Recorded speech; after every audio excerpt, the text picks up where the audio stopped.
Okay, just gonna make sure everything is all set. Loading up? Yep, okay, good. There's a little problem with the software. Received. So, thank you for following, Rye. Much appreciated. And we're stream, yeah, so we are continuing with playthrough we started last time on Battletech, which is using the Battletech 3062 Advanced mod, which it basically updates it from, I think it was 3024 or something like that, where the vanilla campaign takes place, and updates it to 3062, bringing in a lot of new technologies, new mechs, including the clan invasions, which was all fun. So we started off last time. We got completely ambushed by a bunch of pirates. As you can see, one of our pilots got injured. Still working on that, and yeah, we're kind of running low on cash.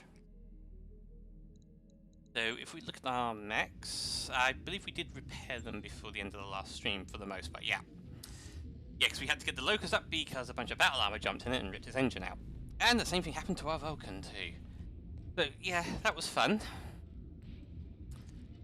Anyways, let's get into a mission and get some cash before we go bankrupt. So, yeah. That one should be fine. Yeah, we're working for House Curator, I know. But should be fine. Duo Jewel, okay.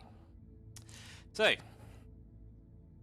and they are being backed by the word of Blake, so, you know, chance for some word of Blake salvage, but to be fair, in this one, we want the cash more than... because salvage rates are rubbish anyway. So we'll go full cash. And, right, we'll see what we can get. Got our lance here. Said, no. Leave it. Right, let's drag from user out because he is injured, so he can't deploy. And maximum of 45 oh, okay, that's interesting. So there is a tonnage limit on this one. Right, which means we can't deploy our urban or... No, wait a minute. Okay.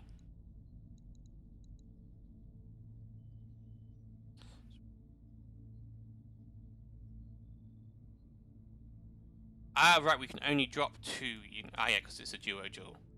Okay, well, obviously we're going to bring our Vulcan and our Griff. No, yeah, we'll bring the Vulcan, obviously.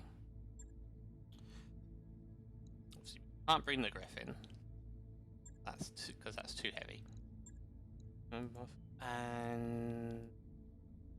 yeah, it's going to have... I really don't want to bring... oh, I think we'll bring our new Commando out on this one, because Urban Mech's fine, but it's really slow. So let's bring our Commando. Here we go.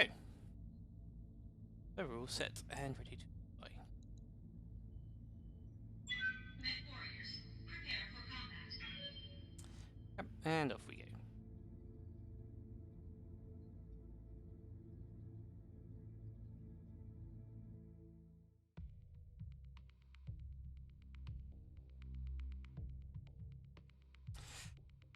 So yeah, here's hoping we don't get absolute stomps this time. Yeah, I do apologize for the loading. It's the way the mod works.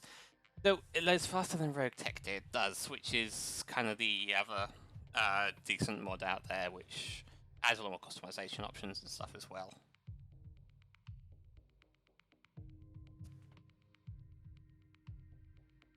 So, here we go. So yeah, we're taking out a couple of duelists. And apparently, I can call the word of Blake. Yeah, when it comes to working for the great houses, you definitely cannot take them at their word. Okay, looks like we've got some dropped frames as well. Have to keep an eye on that.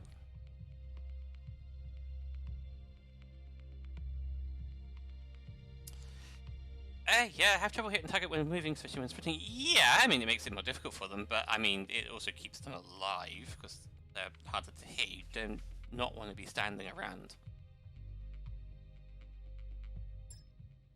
Because you're just a sitting duck at that point. Command interface initiated. Okay. Okay, here we go. Where are they at? So they're over here somewhere. Okay, let's see, right.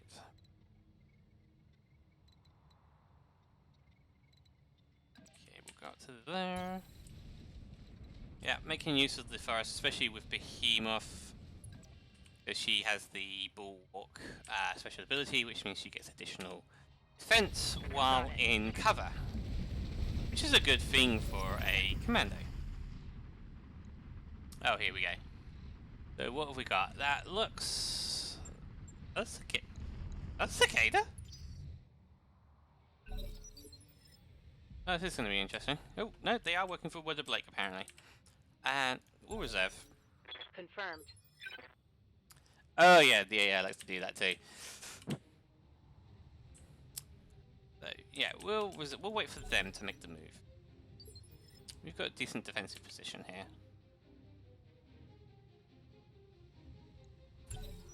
We'll let them make the moves. Yeah, it's going to keep going until we...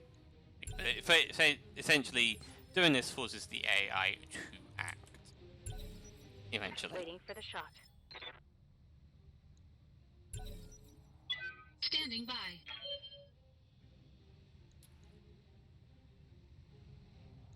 Yeah, we're just playing the reserve game right now. Because they want us to go first, we want them to go first. All that good stuff.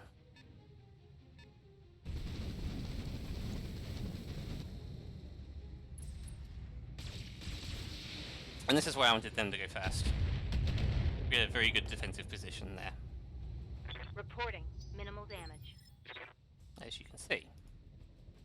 Just bear with me one moment.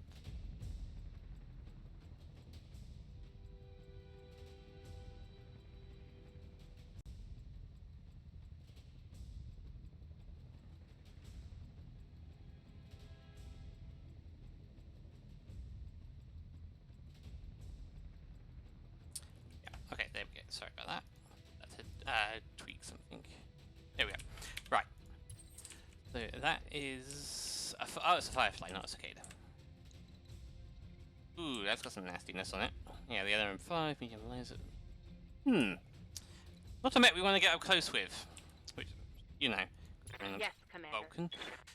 You kind of want to, you know, AC5. I rebuilt it because it... Yeah. I think there is actually a thing in this one where you can actually call in orbital bombardments, but it does cost credits to do so. Or C-bills, sorry. Yeah, he's moved pretty far.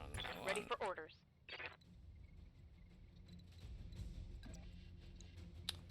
There's this NSRMs. Yeah, it's gonna be annoying to hit that one. We gotta make a move. Can't reserve, so...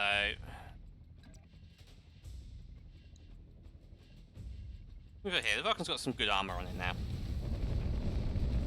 Yeah, there is actually a thing. I think you can either call full bombardment or cool down to... It's an item you can equip onto mechs.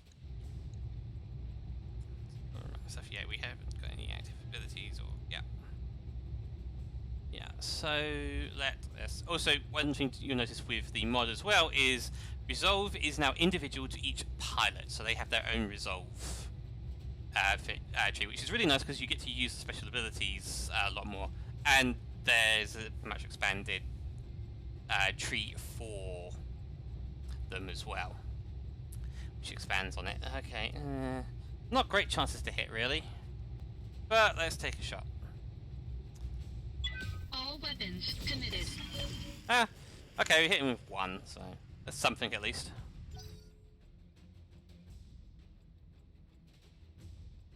And let's see what they do. Data received.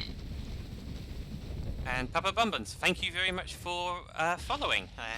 take a seat. Hope you enjoy the show. As you can see, we're currently in the middle of a duel with a couple of Word of Blake mechs.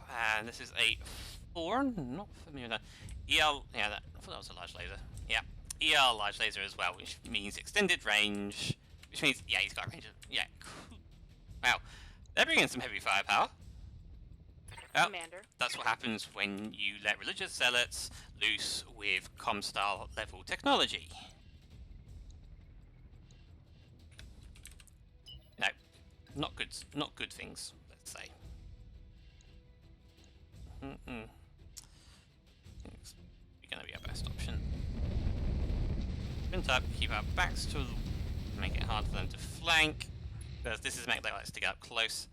And then you take a shot. 28, 23. Got a better chance of hitting the 4, which is also lighter armored as well, and it's kind of got the bigger weapon. Firing a full salvo. Okay, we hit with some of those SRMs, that's good.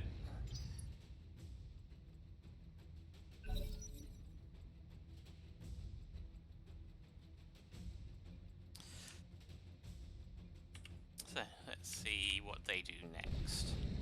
That's the 4 next again, yeah. Okay. Oh, ow, that hurt.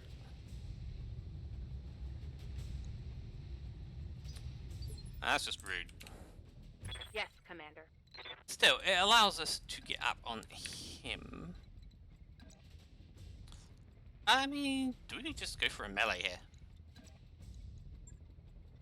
Give him a kick. Oh, we can only kick. Okay. A punch would... Yeah, if for some reason punches don't... Yeah, punches don't do a lot of damage in light mechs unless they're designed for it. Ah, cool. Wow, you're a friend of Chris. Yep, that's cool. Well, nice to see you, and I hope you enjoyed the stream. Go for a kick, and unlike vanilla version, you actually get to fire weapons when you're in melee. When you move into melee, and melee also ignores the evasion pip. Makes it easier to hit him. Moving to position. It's a good way of dealing with high-speed mechs, is just get up to them and stomp them. Or give them a kick when they're similar size. Like that. And it destabilizes them. Okay, we hit the head. Wow, okay, okay, well... Yep, got a minor hit on the head there. Probably just one of the missiles. But that's fine. Yeah, damage locations on mechs very much matter, because if a location is destroyed, then anything in that location is gone.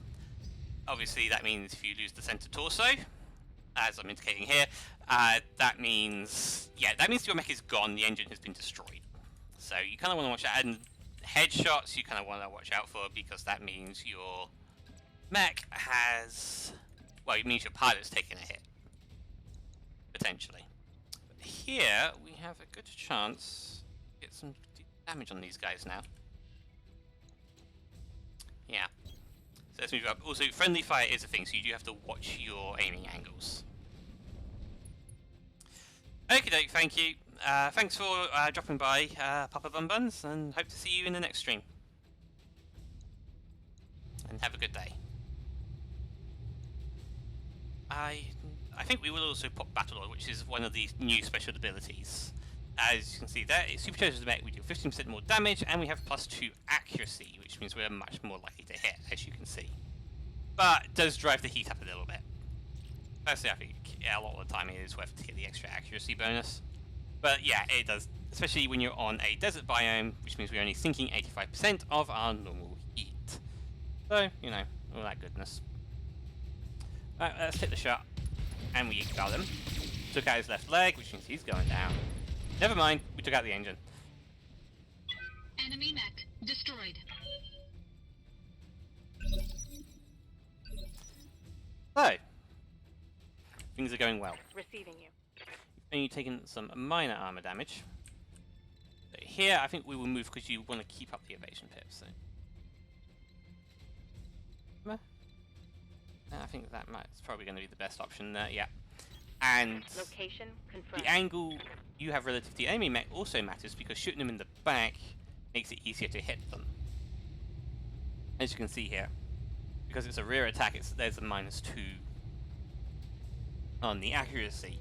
Minuses mean it's easier to hit, pluses mean harder to hit. So let's take the shot, relying on the durability ability that Behemoth has, that when she's in cover, it basically takes it from 20% damage reduction to a 40% damage reduction. And if I brace, that goes up to a 60% damage reduction. It's ridiculous, especially if you get her in a big, heavily armored mech. But there we go. Got some good damage, and took out a medium laser. That's always a good thing. Scored a critical hit. Managed to get through his armor as well. Let's see what he does. Okay, he's backing up and makes me a little bit nervous. Okay, side shot, not back. I was worried he might get a shot on the back there, but really he did not. Internal structure damage. Okay, damage the structure. How does it look? Oh, wow, that did quite a lot of damage. So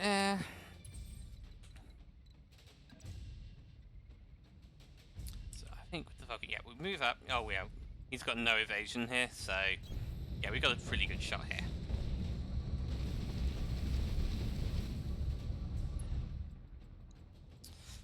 So, yeah, and again, heat issues are going to be a problem for a little bit, but that's fine. That's fine.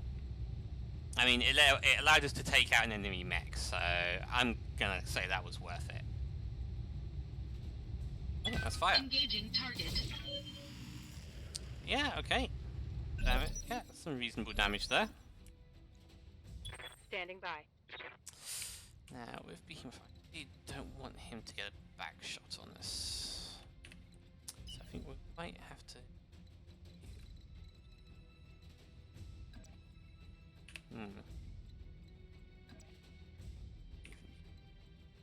Nope. Fortunately, it does give you, like, sightlines like that.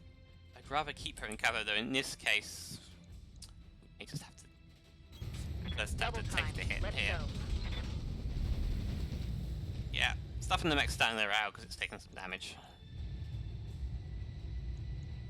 So let's see if we can't get some good damage on him. Which, yeah, we do. That's some decent damage on him there. Hopefully he won't be able to get a back shot on the commando.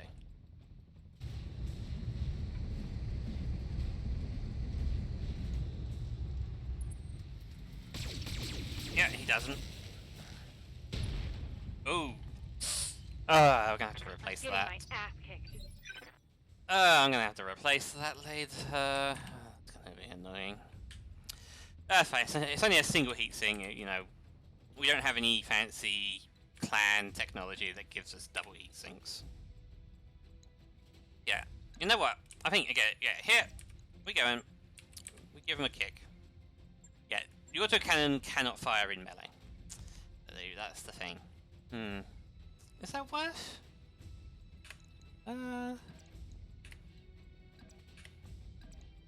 Chance to... Yeah. Very low. Yeah, autocannon. Okay, never mind. It's probably because of the recoil penalty. Autocannons have a recoil penalty for consecutive fire. So, when you fire it a second time, it takes a recoil penalty. And I think those penalties do have a tendency to stack. So I can't be certain on that one. So we'll do that, and that allows us to sink a little bit of heat as well. So, yeah. And we'll give him a kick. Again, that'll destabilize him. It also means he can't move as far when he's destabilized. Engaging physical attack. And he's unsteady. Yeah.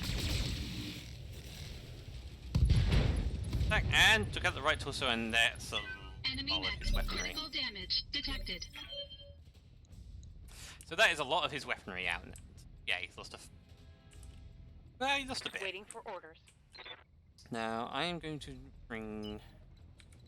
Alright, because we want to try and hit...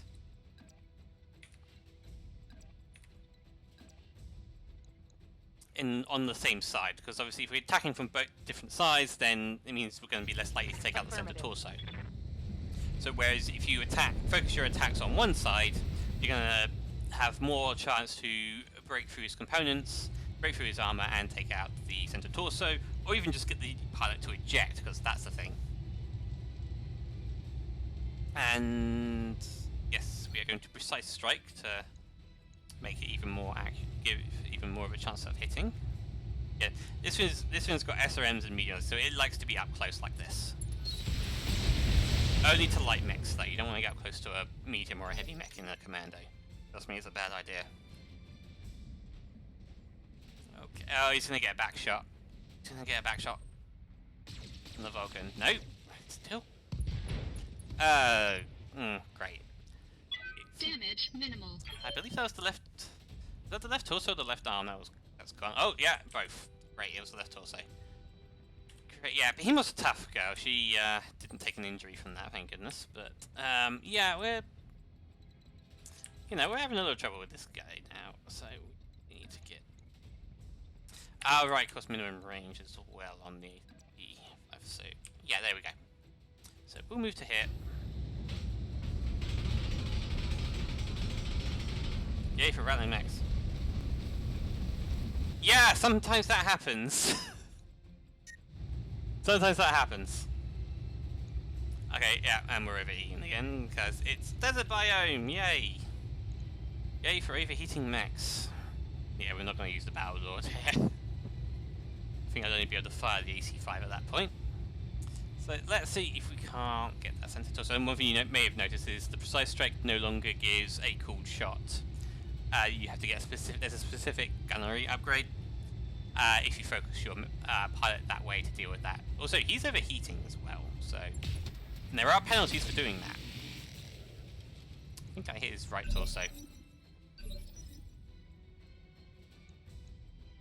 Yep. Good to go. So, like before, we'll run around onto this side. Yeah, the medium laser is toast. I think the SRMs like to be a little closer than that, don't they? Here we go. Yeah. Yeah, they do like to be closer. So, as much as I'd like to get into the... that would still give us a shot on him.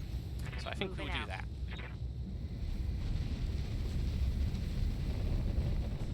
Yeah, graphical glitches with the arms being... Yeah, it's a thing on this mod, unfortunately. It's a little bit annoying, but... it's what it is. So yeah, hopefully we'll be able to take out the center torso. Yeah, there he goes.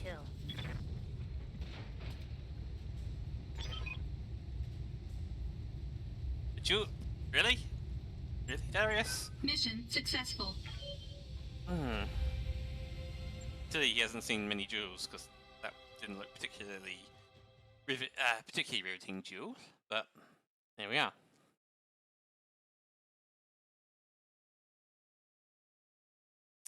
So we just wait to get the report, and then obviously we're going to have to get on and do some repairs. Fortunately now we should have the cash to get through the next through to the next month. And yeah, ammo costs are deducted as well. Yeah, we took a fair bit of damage. Okay, we got a medium laser out of it, so that's fine. So net neutral on that one.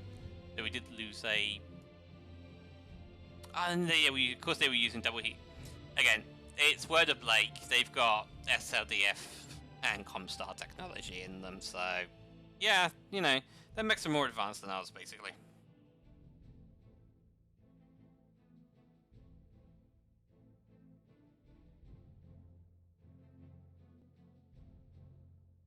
Yeah, like I said, money key enabler. Without it, there's no chance to rebuild or experiment. Very true. Very, very true.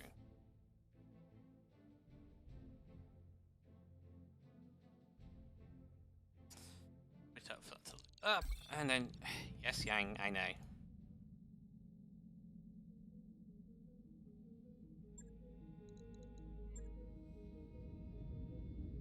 Right, let's get and do some. Yeah, the Vulcan was fine, and yeah, would have brought the Griffin, but again, there was the limit of 45 tons, so there's that. And yeah, this is kind of a this is a pretty decent Griffin. It's a missile Griffin, so with its classic PPC. So let's get on. Let's get some repairs going. Fortunately, our pilot didn't take any damage there. So what did we lose? Ooh. Right, why is the ammo up? Why is the ammo up there? We don't have case. That is incredibly risky. Right, anyway, while we're repairing it, we may as well do some refitting while we're here. Okay, don't have any better engines to give it. That's fine, we needed to give it some things, I believe. Yeah, lost. And it needs some external heats. Oh. Oh, it moved it to there, and that is literally our last heatsink, so... Yeah, I'm gonna need to get some more of those at some point. Like I said, this is very early in the campaign, so we have little in the way of equipment. I believe those are external heatsinks anyway. Requires 4 external, yeah. And again, this is all part of the extended modification.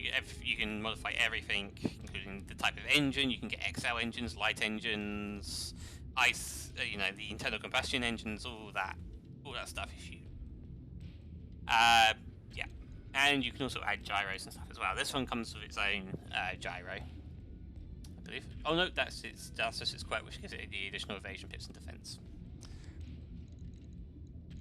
Because apparently it's hard to hit a commando.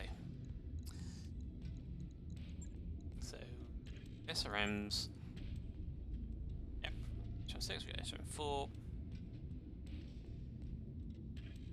We have 2 tons from something. Oh yeah, medium laser, that's right. So 2.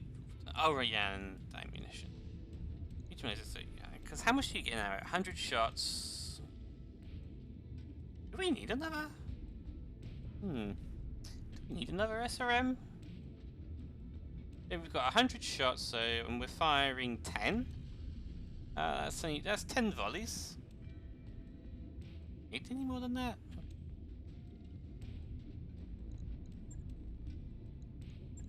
Well, let's just see. Do we have any SRM ammo bins? We do. So, do we want?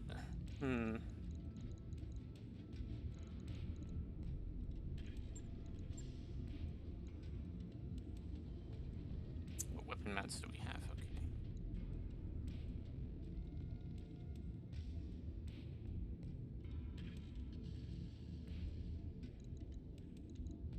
Because I would like to give it some more armor.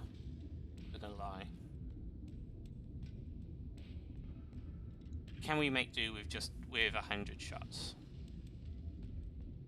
I mean, how often is it gonna go more than 10 rounds in a fight? I think we're going to slap some more armor on her.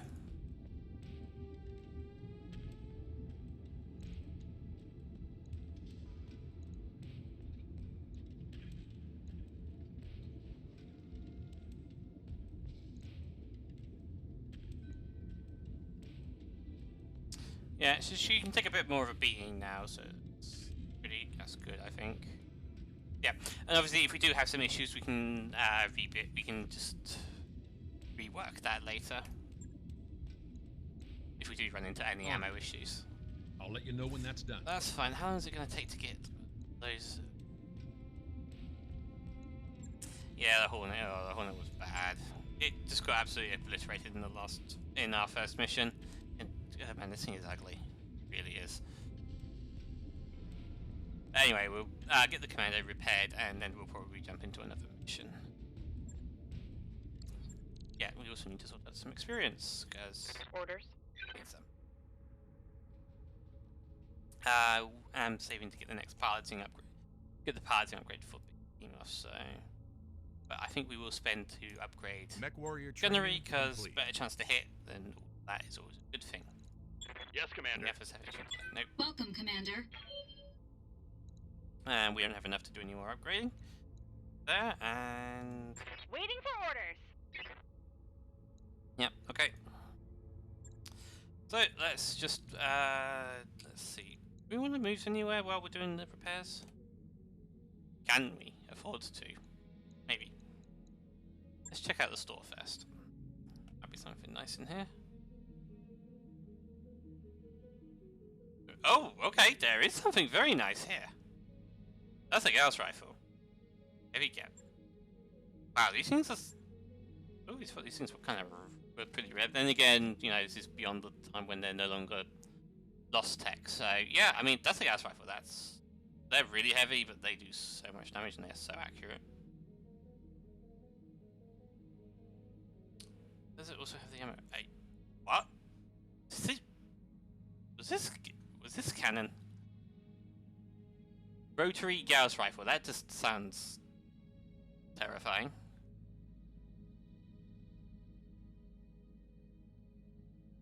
It has a recoil of 4. Ooh. That's really high recoil, but I mean, lower damage, but rear of barrels that cycle when fired. That's for 3 shots with the pull of a tree. So yeah, it does 3. Yes. Wow. Okay, but yeah, it does have accuracy issues, and apparently it has issues working right. So yeah, interesting. And yeah. So as you see, there's a load of upgrades and stuff. Oh, Guardian ECM's always nice. Fortunately, we don't have a massive amount of cash right now. These things, yeah, we've got jump jets, you know, there's a lot of upgrades,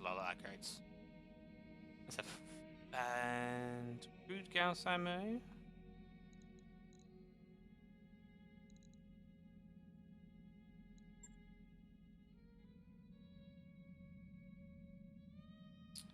X ammo, it doesn't have, only has crude Gauss ammo though.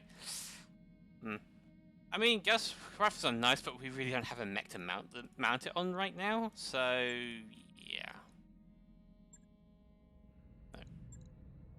So for now, I think let's have a look at what the jobs looking like. Yeah. Okay, there's some decent paying jobs going here. So for that, so that's okay. So in which case, what we'll do is we'll hang around here for a little bit longer. Go through the next financial report and just build our funds up a bit. See if we can get some nice salvage too. So we'll just pass some time while we wait for the commando. Ready to go over financials whenever you are. Okay, good. So that reminds me, I should get rid of the vehicle. We're a battle mech lance, not a vehicle lance. That's just how I'm choosing to play. Yeah, that's just how I'm choosing to play this. So what we'll do is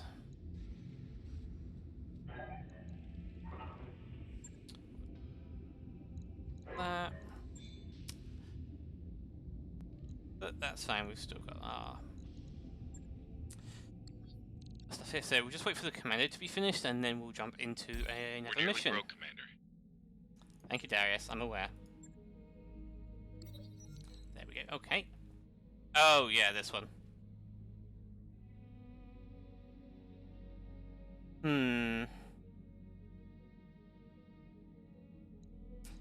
Authorize a second med.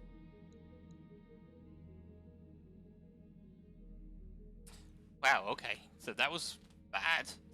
That could have been really bad if they hadn't found that.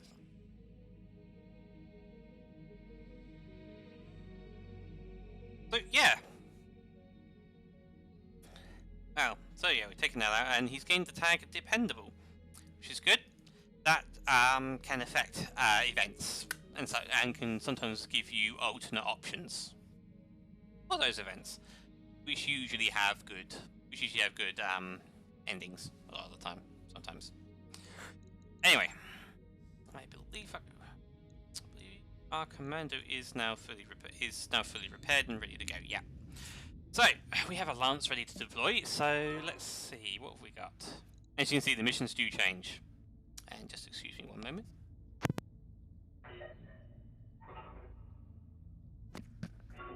Sorry, I was about to cough and didn't want to cough down the microphone. But let's see. Well, this one gives good pay and good...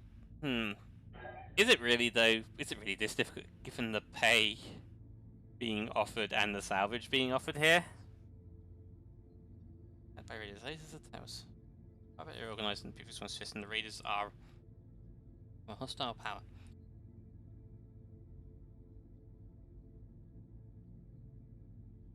Yeah. Not sure that one's worth. Not sure. I'm not sure that's going to be that one scale difficulty. I think it's going to be a higher difficulty based on the pay they're offering here.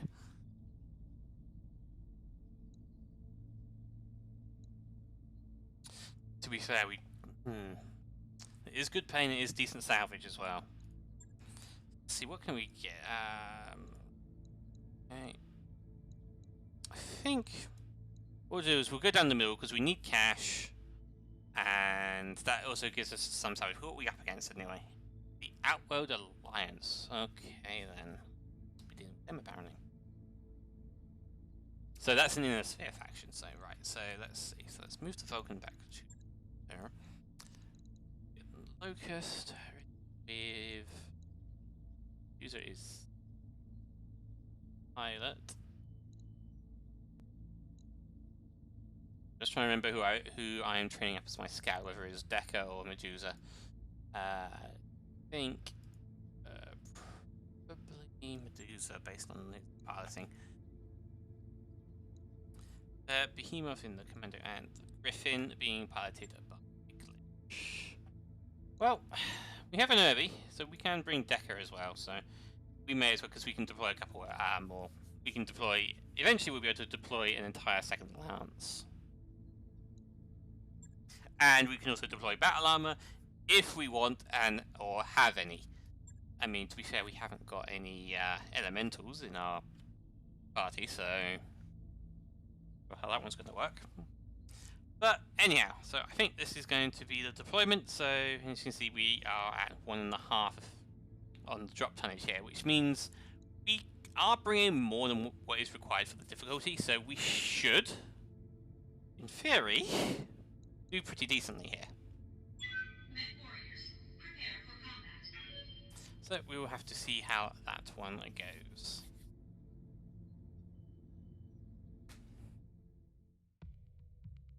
Oh, that is such a bad pun. And it's such an overused one too. For those who missed it, it was an arrow to the knee joke. In Mechwarrior style.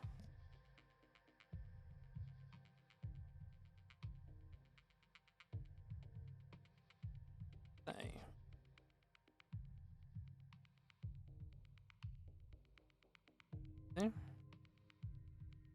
Yes, I know I can hold shift and place waypoints.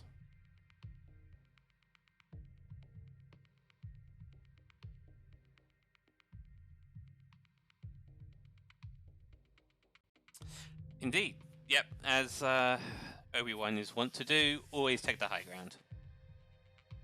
Especially in this mod, because it does confer bonuses for shooting at someone above them, and penalties for shooting up at someone. Because apparently shooting down at people in a battle mech is a lot easier than shooting up at them.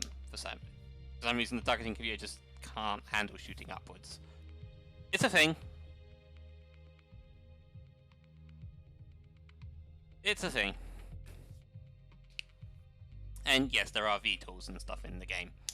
Though I have no idea if and or when they will be showing up. Because it's up to the AI to decide what it wants to throw at me.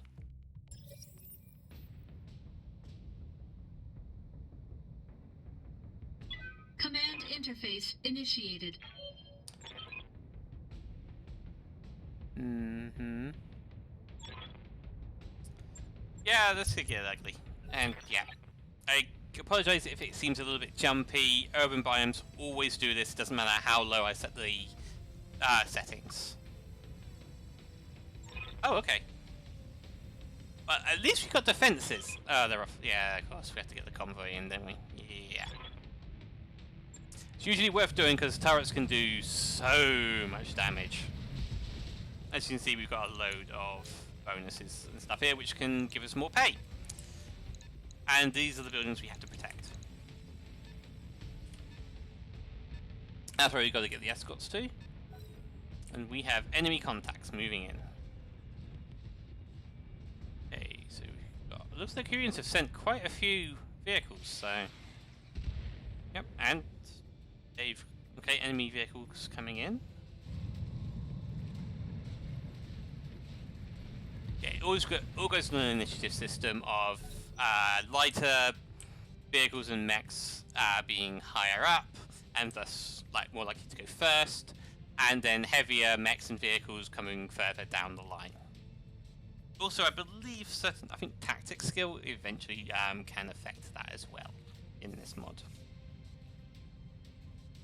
But suffice to say, we've got a lot of enemies to take out, and yeah, really, we want to try and do these if we can.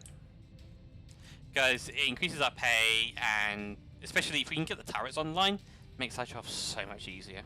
Turrets are scary. So the AI is deciding what it wants to do at the moment.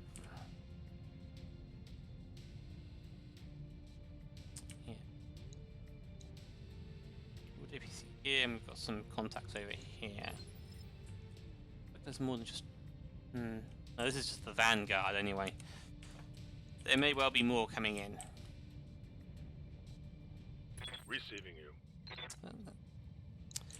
Right, so our Locust, so obviously moving fast, because, you know, it's a Locust. So at this point... I think I want to see what they're going to do first, so I think we're going to reserve.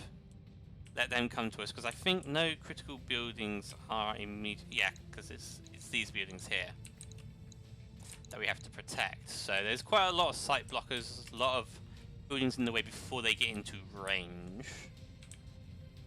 So I think we'll reserve, let them make the first move. For the right move. Oh, and they're doing the same, and they're doing the same thing as me. Okay. Fine, we'll play the reserve game again. Waiting for my opening.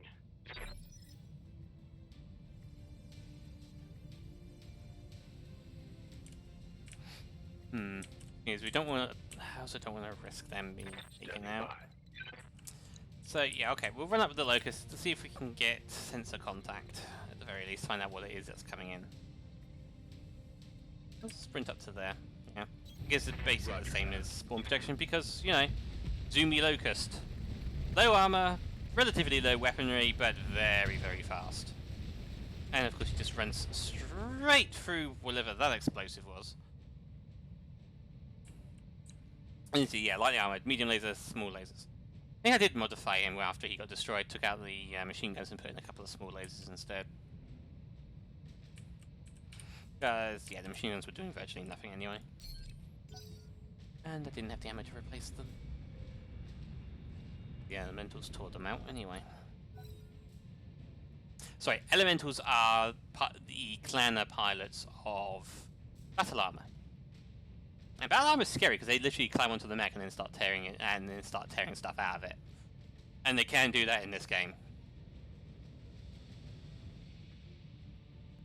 Well, they can do it in this mod anyway. Frozen? No. Good. AI was just thinking hard on what it wants to do. And unfortunately we weren't able to get any sensors on these guys. To find out if they're a vehicle, if they're a mech, or what. But bear in mind, this is just the Vanguard.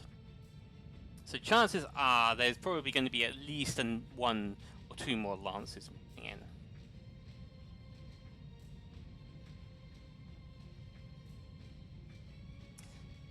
Yeah, the AI tends to think about it a lot when in an urban, because for some reason it really slows my computer down.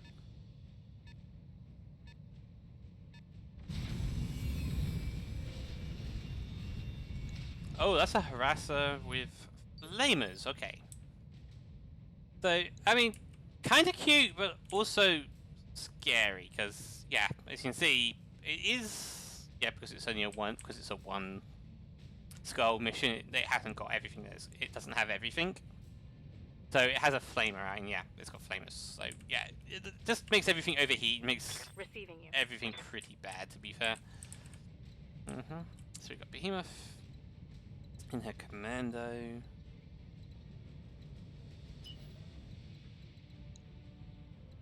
I think we'll sprint up because yeah, 7 pips makes it pretty hard to hit. And again, I apologize for the jumpiness. It's because it's an urban environment. The urban biomes always lag my computer. It's really bad. And this is a gaming rig, by the way. Believe it or not. But yeah, it's only urban environments that do this.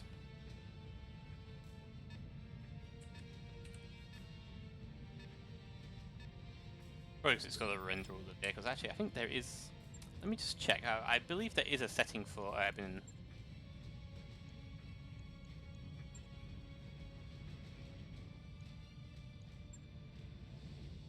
Yeah, let's reduce the props in the urban biome. That might help performance a little bit. Ooh. With me, it always messes up on which monitor. Goes from, yeah, hang on, sorry, just bear with me. It always messes up.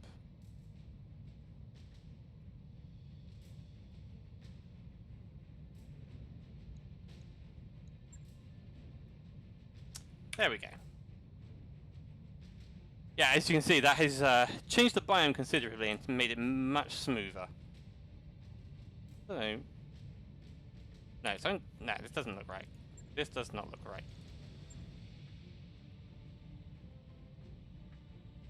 Let's put on that one. That's better. Yeah, it's probably because I shifted that around. But anyway, that hopefully will make things a bit better. Right, so now we've got a Vulcan who, oh, right, okay. There's something wrong with this thing's engine because it doesn't go very far. Apparently. Full throttle. Off the Vulcan goes. Yeah, that's a lot smoother. So. Wait, and then... Yes, Commander. Okay, in the urban mech, who... Are you kidding me? He literally can't... What kind of spawn is that? Fortunately, I got jump jets on him.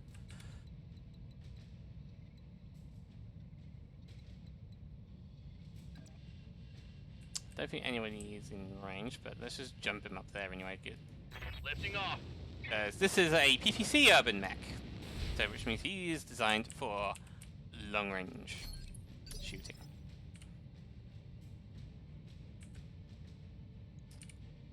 Okay. Good to go. And now Glitch can move up, and apparently she can see someone through there. Oh, okay. Ooh, really low chances to hit, but you are. I read you, Commander. You know what they say? Moving out. Shots not fired are always a miss.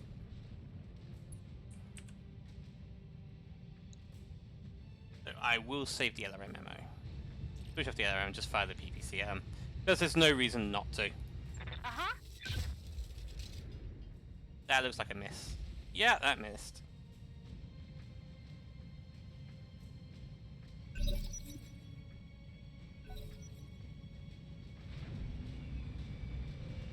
So anyway, that is a lot smoother now.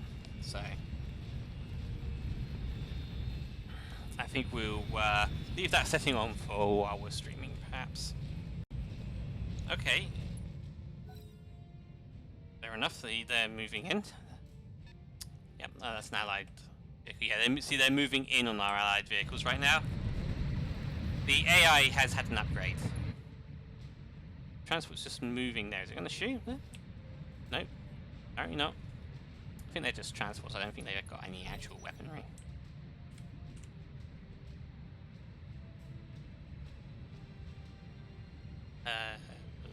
Freeze up.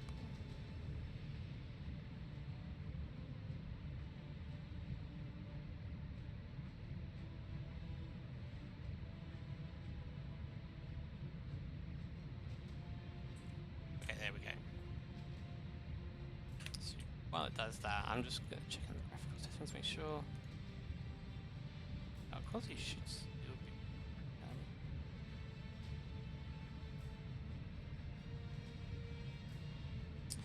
Just bear with me, I'm just going to check on proper display settings because something still doesn't quite look right on my screen. So.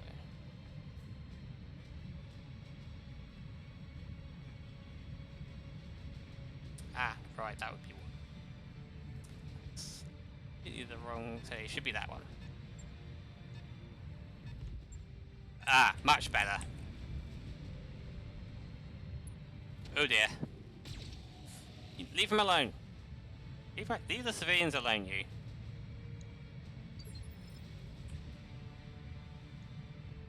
Yes, Commander. I think we might be able to stomp him with nuke. See, you can get 7 pips just on a move, just let alone. Yeah. Locusts are kind of insane on their on how fast they can move. On my way. But they pay for that in, you know, less weaponry and far less armor. In general. So let's, well, again, let's just take a shot because no reason not to, and we hit him, so lovely. And melts off a little bit of armor.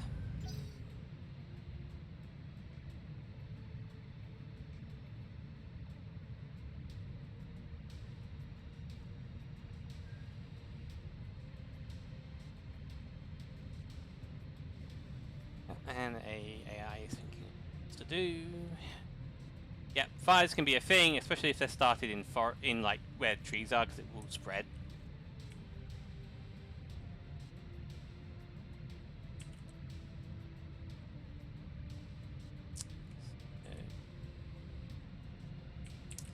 Hopefully, that APC does have weaponry. Hopefully, that will be able to get into the escort zone next round, and we'll get some turret support. Ooh, dear. That's not good. Ah, well, that's really not good. Fortunately, only one has to survive to get to the escort zone to get the turrets online. Ready for orders. But yeah, that's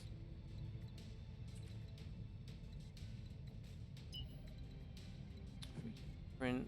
Yeah, that gives you vision on that guy, but I think we'll go to here and get some chances to hit on him.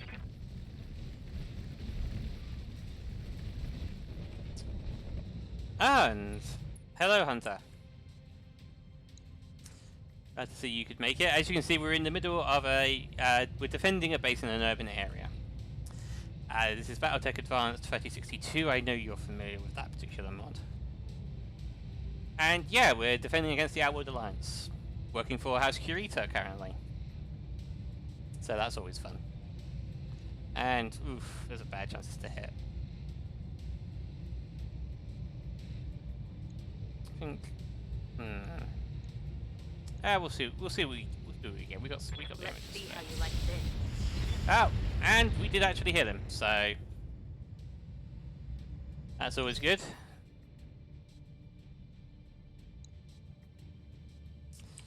So let's see. And yeah, I picked the option. Ha! Yeah, okay. I have a PPC Irby. Does that count? And this is more or less the start of the campaign. We've done like 2 missions so far, so this is the 3rd mission of the campaign. And I chose the start where we had the original crew because I absolutely love the original crew, especially Glitch. She's hilarious.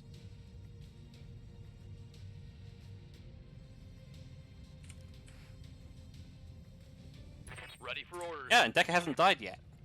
He's also surprising. Yeah, he's piloting our PPC Irby. Because, you know, that's fun.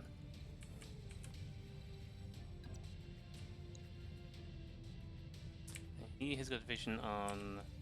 That's a fire, okay. Really bad chance to hit too, because, you know, height makes a difference. Acknowledged. You know, as everyone says. Well, it's a PPC with 2 medium lasers and a small laser, so... Do I get a point for that?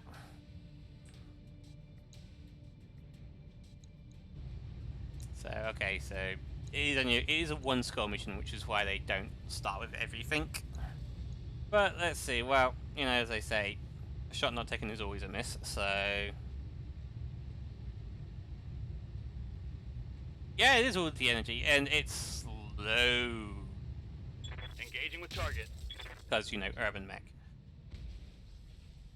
I think that was a miss, yeah. Ah. It was close too. Okay, and this is the commander.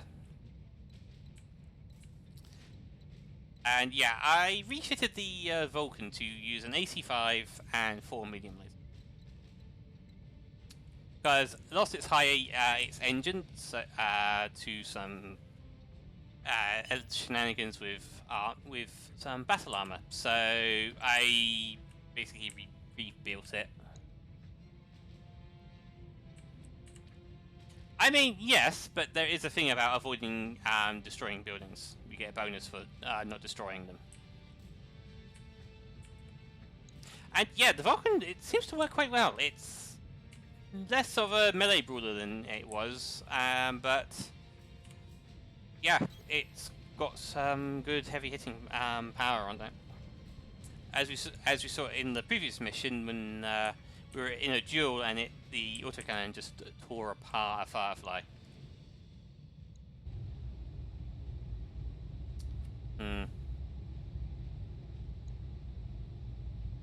At this point, I will take that shot.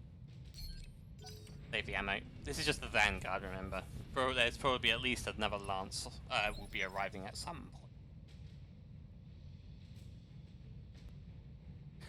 We have to only have to hold out for 9 more rounds, so What can I do for you? there's that. And yeah, we have a Griffin, which is the which variant? The 1N, which is the PPC and another round 10. So always fun.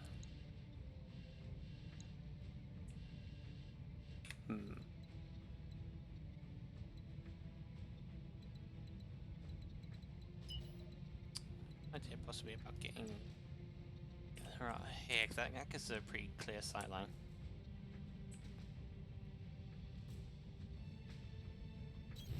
Affirmative. I mean, Data that is received. fair. It is fair, and also thank you for following. It is much appreciated. So, yeah, again, there's no reason not to take a shot here, so we've got plenty of LRM ammo. This should be good. He missed. Looks like oh, he's got an AMS. Oh, okay. Did I not notice that? Yeah, I didn't notice that. Wow, okay. Yay! Okay, looks like we're getting the turrets online. That's good. That should make things a lot harder for our enemy. But yeah, there is a bonus thing here, which does actually give a significant amount of cash if you do manage to destroy no buildings. And apparently they will do penalties if we destroy more than 4.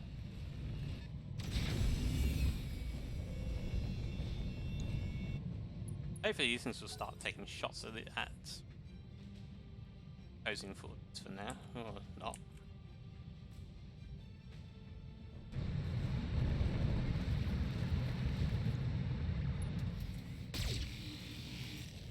Okay. Medium lasers and medium lasers, so.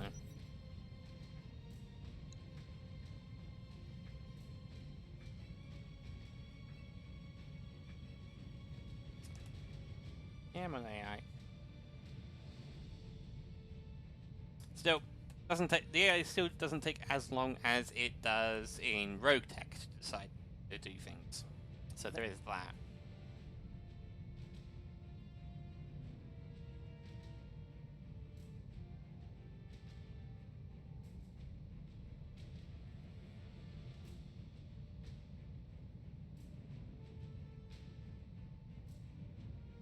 I mean, it's frozen. Yeah, Mars is moving, but nothing else. This is better not frozen.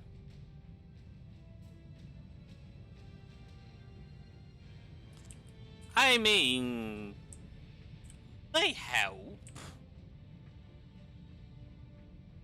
If nothing else, they're an alternate target from your mechs. And the buildings you're supposed to protect.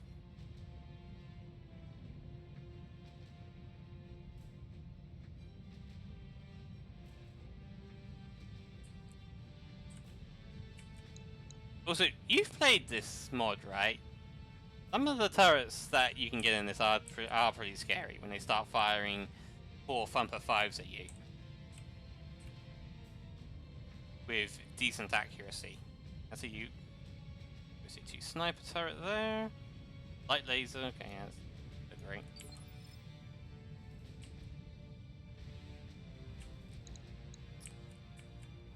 And we've got a thunderbolt turret. Yeah. But I mean, again, there's something other than my mechs for them to shoot at.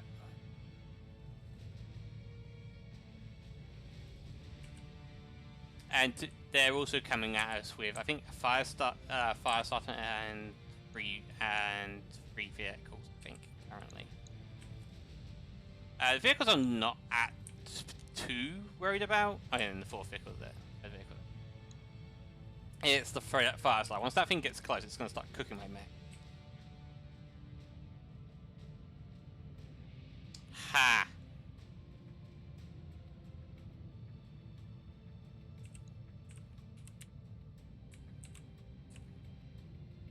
Right. What do you need? So, let's see. What do we want to do with the leg?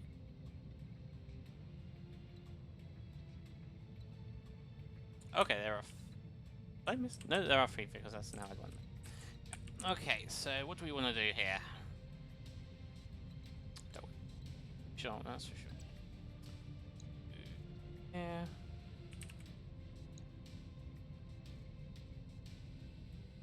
I think we do. Roger.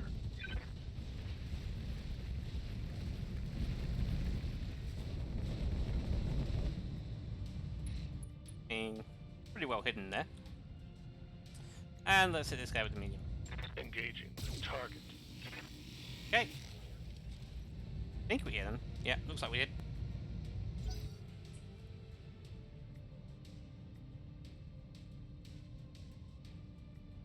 But yeah, we're deploying a lance of 3. Well, we're deploying 3 lights and 2 mediums here, so.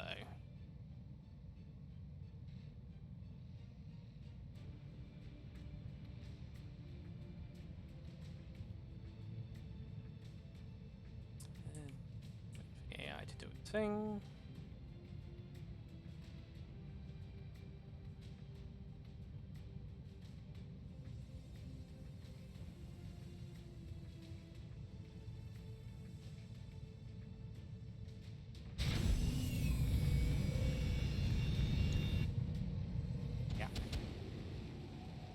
Ooh, that's gonna hurt.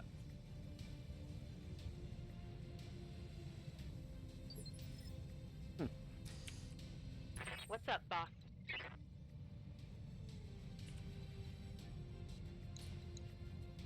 How much armor is it? Reasonable amount. Waiting for orders. Possibly. I mean, there was... In the shop, we saw a rotary Gauss rifle.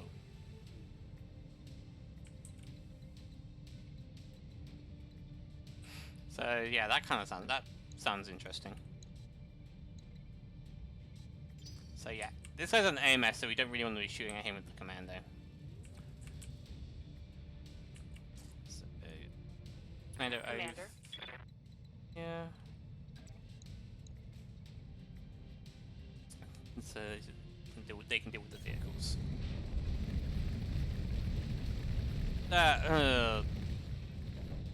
Okay, and that is just a dumb build. It really is.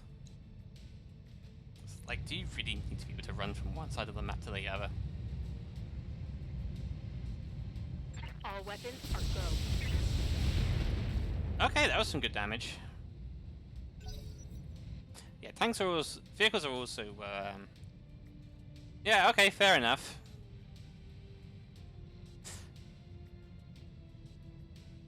I'm assuming that that would require an XL engine.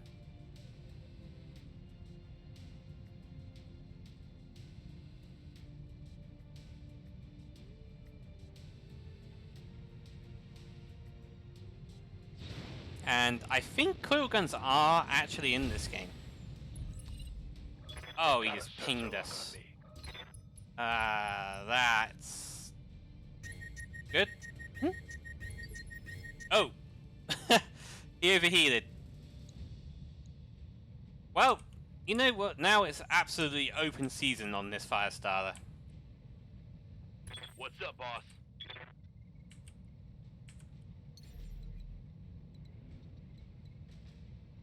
And of course, the urban mech can't get into visual range. Fine. Firing jump jets. They're in base Battletech? Really? I don't think they were in vanilla. At least I never saw one while I was doing the vanilla campaign anyway. Well, let's fire this PPC. Firing.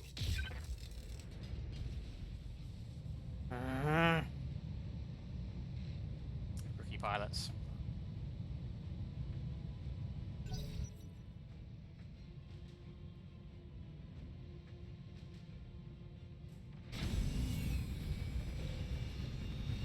At least this game isn't quite as punishing as XCOM tends to be.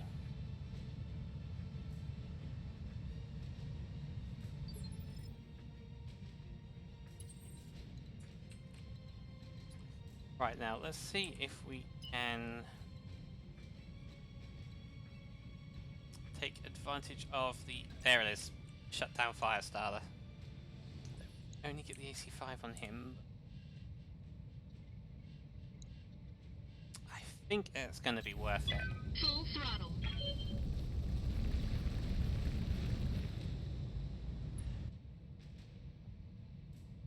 We'll hit the Battle Lord ability. So this is a Battletech Advanced ability. You can take this instead of being able to shoot at multiple mechs. And it gives +2 accuracy, but we do generate an extra 30 heat. That's not going to be an issue because we're just firing the AC. Okay. And... oh, is it because I'm firing only a single weapon? I mean, that's tempting, but I really don't think that's going to happen. So picking up a Firestarter would be nice. I'm not gonna lie. Let's go. Let's have a try. Engaging target. Nope. I think we just hit him somewhere. We got. Okay, we hit the right. We hit the left torso. I hear ya. Fair enough.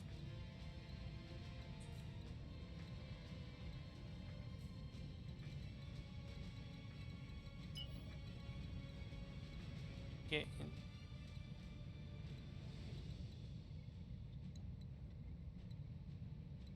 Firestarter.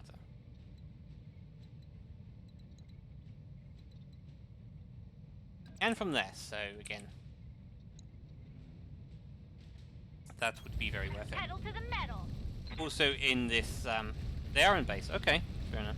But yeah, also in this version, resolve is each pilot has their own resolve bar. So you no longer have to choose between which pilot you want to use there on. Especially considering there are a lot of abilities I can use. Oh, of course, you get the cool target because it's shut down. Never mind. I think, again, yeah, let's see if we can get the headshot. That would be great if we can get that pilot out of there. Got it. Oh, hit something.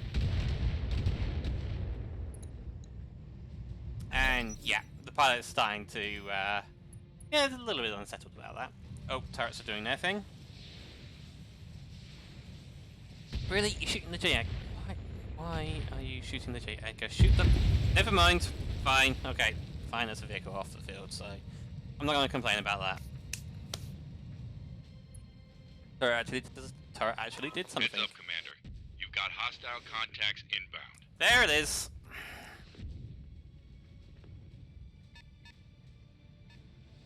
Quite a few. Oh boy, this is gonna get rough. I think this is gonna get rough. I need to fall back. We will have to see how this goes. Shame we couldn't take more advantage of the Firestarter being shut down, but it is what it is. So we've got a mech and wow, they've deployed.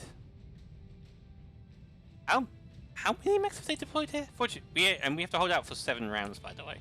7 more rounds. They've deployed 4 over here. And they have deployed 1, 2, I see 4 over here. Okay. Well, alright. This is gonna get interesting.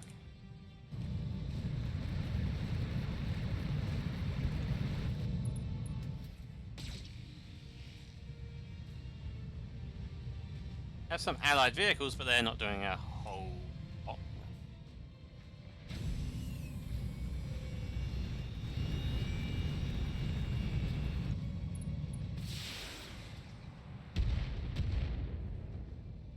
I think one of those hit. Yeah.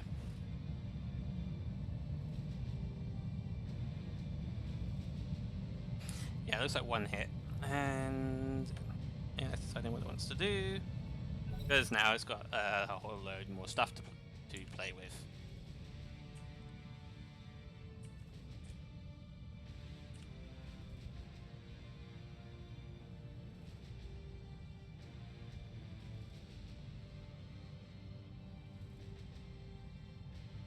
Let's see.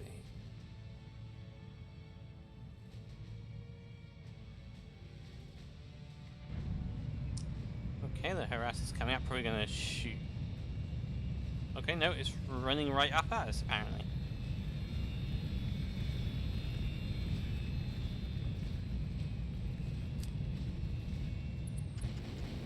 Okay, and it's gonna shoot at our commando. That's rude. Light damage. Holding firm. Heat damage. Damn it. Yeah, this is why flamers are really annoying. Yes, Commander. He's shut down, so he doesn't have his SRMs right now.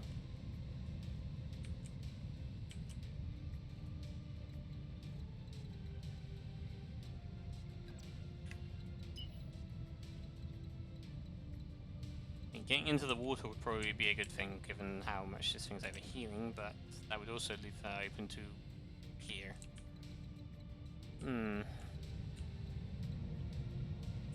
That's a good point. They're coming. Yeah, we've got a whole lance coming in from that direction. So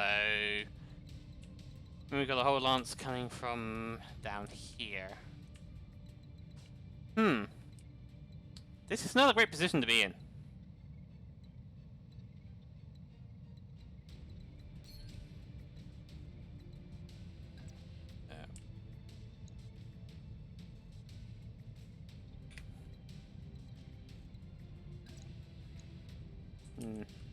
Yeah, not great chances to hit, really.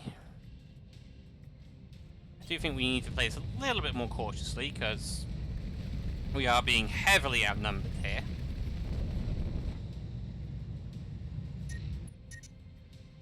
The heat is frying my internals.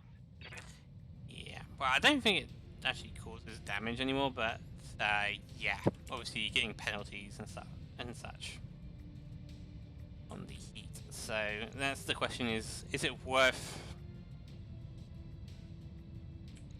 shooting? Because oh my goodness, the heat. Yeah, I think we're gonna brace and just drain some, try and drain away some of that heat. Starting to cook. Yeah. Okay. Again, this is why flamers are scary.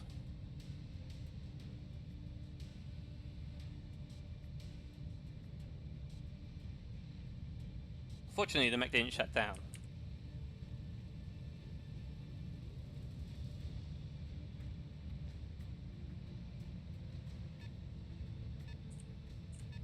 Hearing a sense. Okay, we got some LRMs being fired. And completely missed. I think that was an LRM-5. Good to go.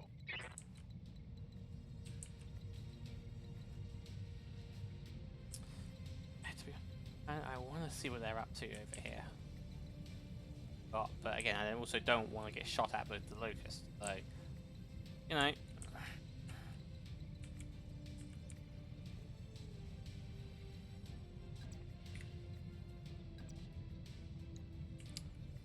Yeah. as I would love to get some shots on that fire starter, Move into position. not worth moving over onto that left side, left flank of it, because they've kind of got that covered.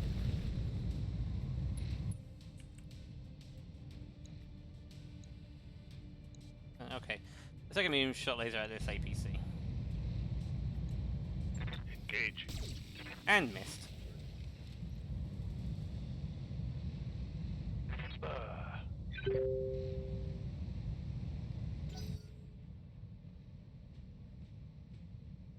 Yep.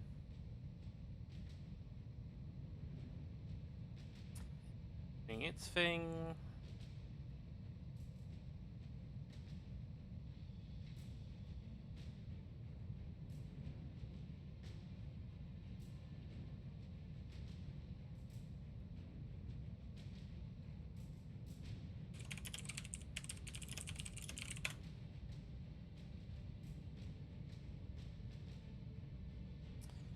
So, come on, you can do it.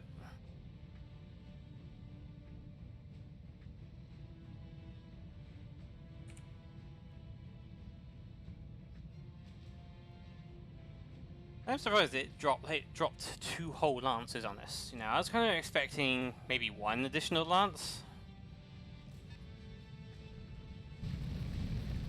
Okay, that's a locust. Good to know.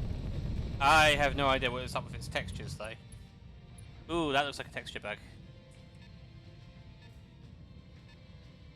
Okay, so we've got some light stuff in the reinforcements, which is fine by me. So what we got here? 1E, and it's only got its medium laser.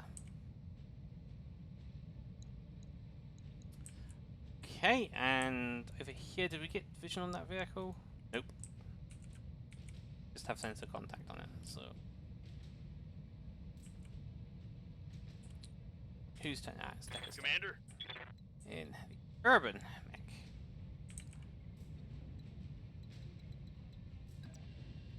The hit, really.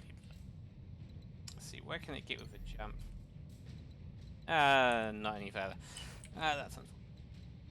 Get him over here, maybe, and get him ready. Mounted defense against over here. That'd be worth. Because, you know, that's what urban mechs are designed for. Aye, aye. They're designed to hide around behind the building, suddenly run out, and suddenly PPC or an AC-20 to the face.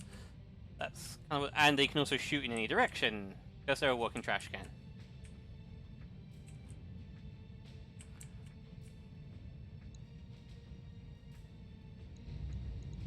And here, you watch as he misses because I trash talked him. Yeah, just goes and hits a building. Now, okay, he's been sensor locked. They've sensor locked him. Okay. Not sure what that was about. He powered up? No, he's. I think. Enemy? Fire starter. I think he's tried. Did he try to start that? No, we're not on turn 8 yet. Not on round 8. Oh, we are on round. Yeah, he couldn't start up because he's still massively overheating.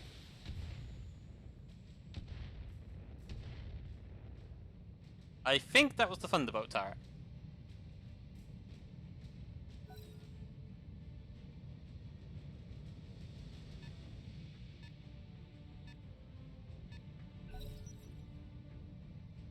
So yeah, somehow the fire starter managed to cook himself. I have no idea how he did it. He said he jumped, sensor pinged us, and then started massively overheating. So not quite sure what's going on with that.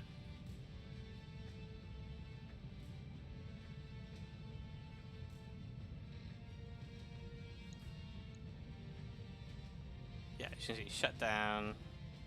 Oh, it's because his engine was. Oh, right. Started with engine crits, so that would be. So is he unable to think? Okay, no need to worry about shooting at him then. If he literally can't sink the heat. That. Huh. That seems like a weird thing, but fair enough. Basically, he's going to overheat until his core melts.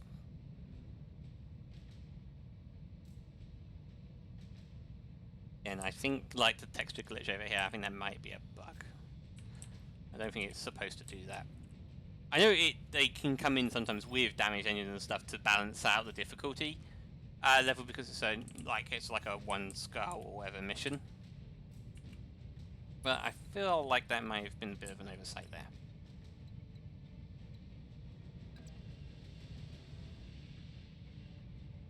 So we could get a shot on the Locust.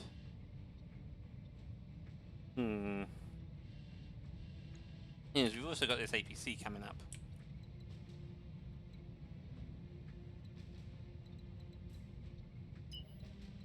I think... Oh, it's Kirito, never mind. I'm blind. There, and then good shots on the fire stuff. To be fair, I kind of want to take the fire starter out in case I'm wrong about what's going on with it.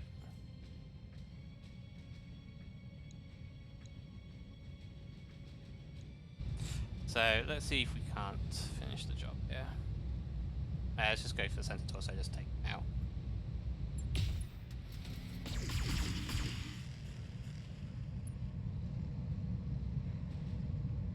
There's a structure, but no, didn't take him out by the look of it.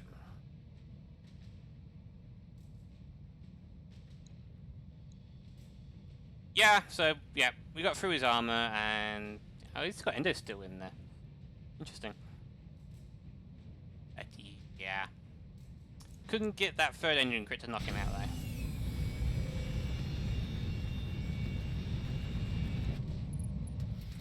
But now that he's opened up, we should be able to finish him off. And our allied vehicles are doing some damage to the enemy vehicles, so you know,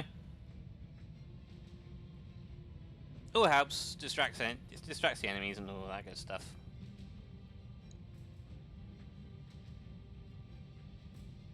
But yeah, the AI has a lot to think about right now. Stuff's moving over here, I think. Yep, and moving in over here, so we've got 2 mechs and 2 vehicles moving in. No. No, what's moving Waiting in? on you, Yep. Commander. And over here, okay, that's a vehicle, that's a Gladys, and we've got a mech, and still haven't identified what that is yet. Okay. I feel like I might want to try and get high ground here.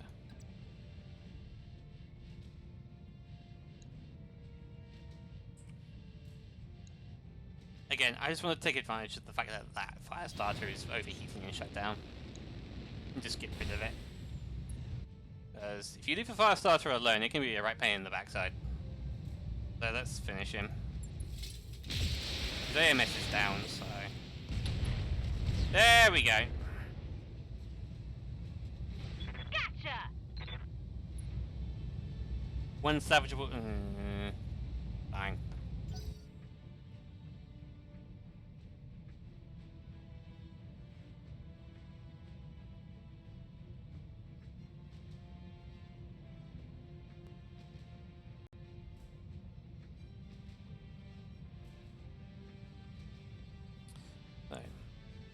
So, what's next?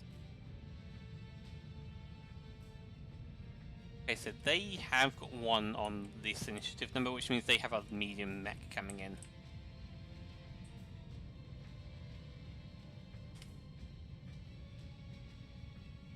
And again, you know, we still have to... This is just basically a holdout for another 7 rounds, so we've got another 6 rounds after this. So hopefully, as we start getting rid of enemies, it will start going a bit quicker. Where is it? Oh, there it is. Whatever it is, it's shooting another M5, I think. Yeah, that's another M5. So whatever it is, it seems to be wanting to hang. Yeah, it's over here. Whatever the medium mech is, it's wanting to hang back for now.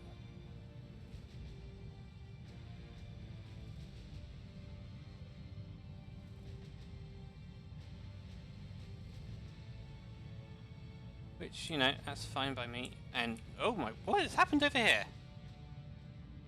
Suddenly all the smoke and fire, apparently. Don't pop us. Oh, I think it was this. It must have been those LRMs. Anything here? No.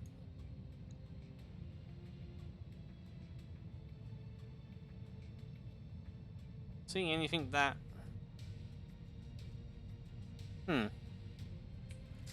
Possible graphical glitch, or it could be those were smoke LRMs. Are those a thing? I have no idea if those are even a thing in Battletech. Oh no, the vehicle used. Yeah, it did. Yeah, I think those LRMs. Either the APC created the smoke screen, or those LRMs did.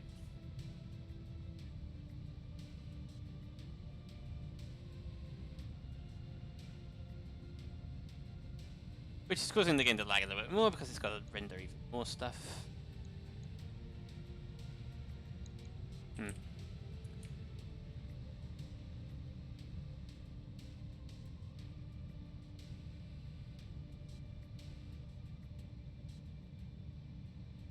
Right, yeah, I think those are smoke LRM rounds that they fired at us. Yeah, I mean, it's a 1080 Strix, so it's a decent graphics card. But yeah, its fans are currently going mental. Yeah, I did select the option to reduce the some of the details on the urban, and that is helping. It made it a lot less jumpy. So obviously, as you can see, there are no vehicles on the streets and stuff anymore. So yeah, don't like that we've lost some details, but yeah, computer was kind of struggling. Okay, and to be fair, my allied vehicles are kind of bullying this APC.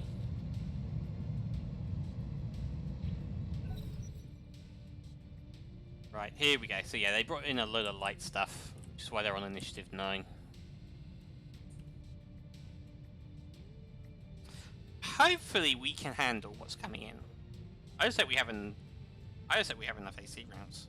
I mean, to be fair, it's only 6 more rounds, so I think we have more than 10 AC5 rounds in the Vulcan, so we should be good on that front. I believe usually on these ones, it's a case of once you reach the reinforcement round, that means you win. It's reinforcements arrive and the enemy surrender.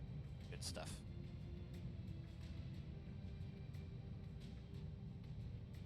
Of course, I could be completely wrong, but it doesn't actually say for the main mission that we have to destroy the enemy. It's a bonus mission to destroy their vanguard, which were the first stuff that came in, of which we've destroyed 2 vehicles and the fire starter.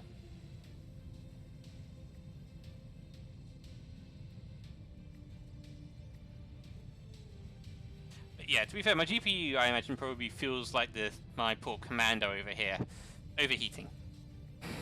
Hopefully not.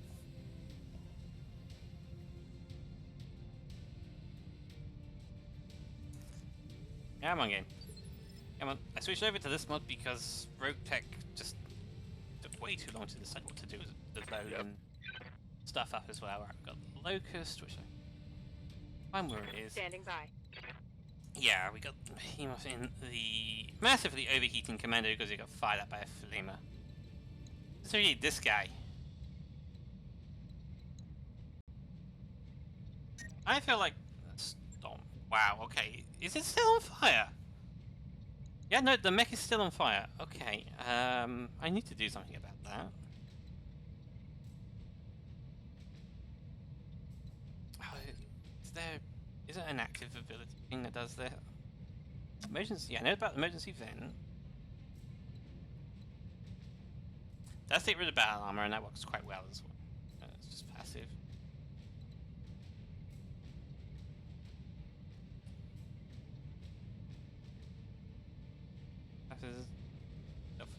No. Why is the mech still on fire? Seriously.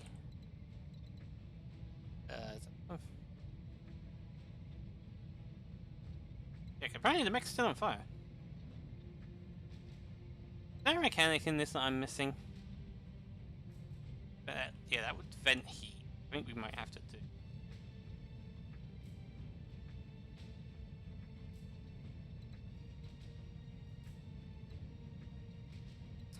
Right, one moment.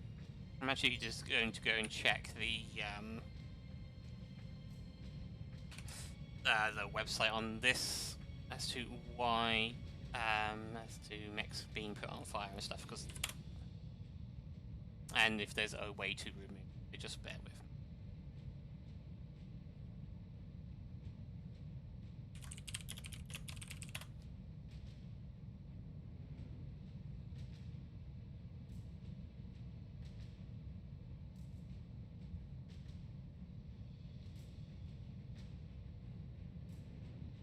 Because it may just be an effect of the flamer, it just causes the enemy mech to be on fire for a while.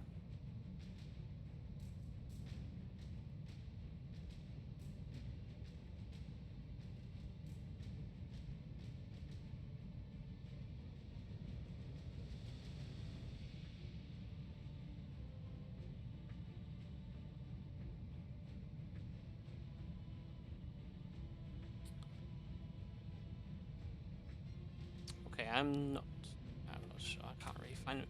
Anyway, let's keep things moving and. Good to go.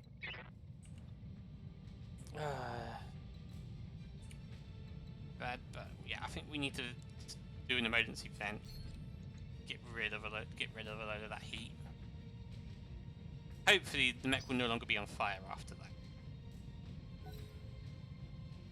But yeah, that was what I was talking about, the additional resolve abilities. That's the resolve ability to do that. No, it's still on fire. Maybe it wears off after a few turns or something. The harassment, yeah. Might just be it sets the enemy mechs on fire for an extra turn or something.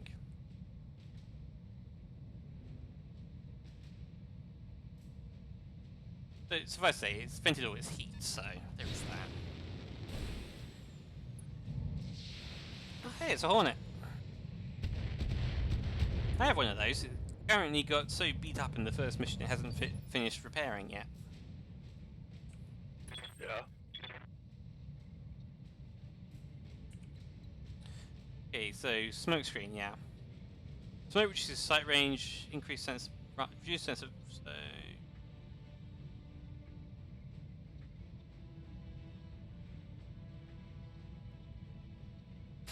Fair enough. So it makes it harder for them to hit you, and yeah, and for them to see you and stuff like that. So that's fair enough.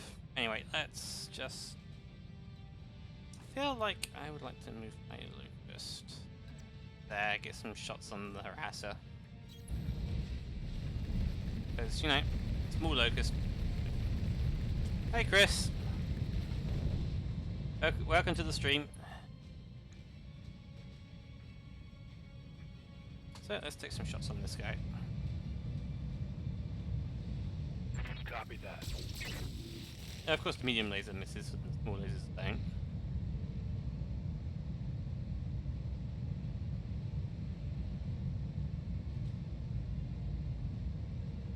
Get my game.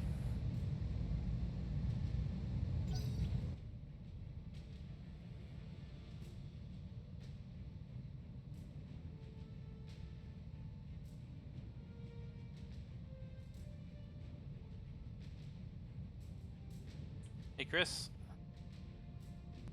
How's it going?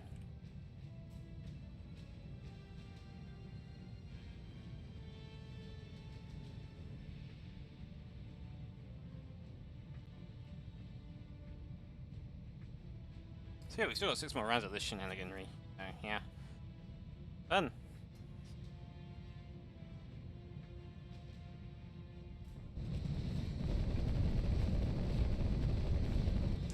Yeah, again, I don't know what's going on with the texture profile with that Locust. I really don't.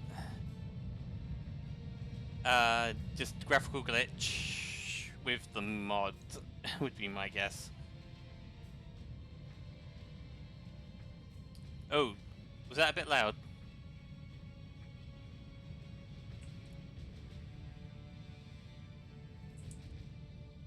And I'm doing alright.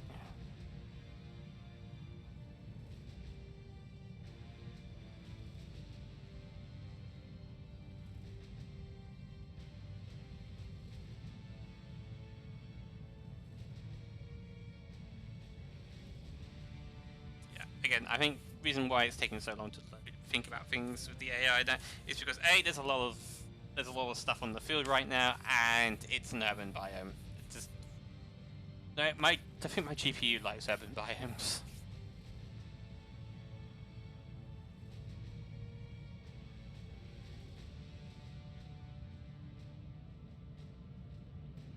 And I have been looking at upgrading it, but yeah, graphics card prices are just ridiculous at the moment.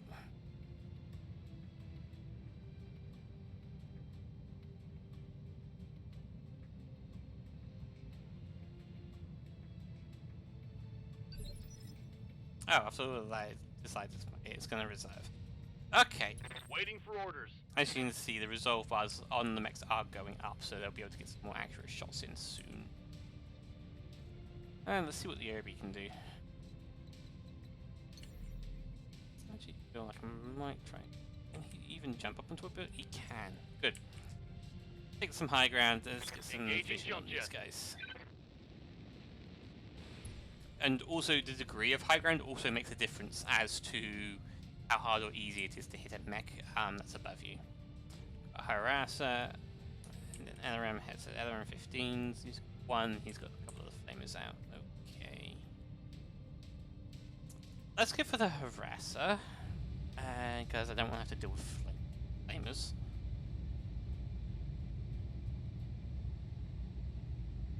Firing on target. Okay. Okay, apparently we rattled the pilot in there.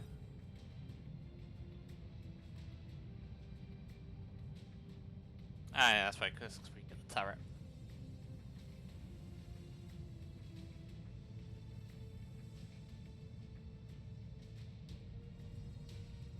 Fair enough. And, oh, that's a Panther. Okay, that's got its own PPC. Okay, I'll take one missile here over the PPC hitting the Larien. I think we'll be jumping down next turn. I think.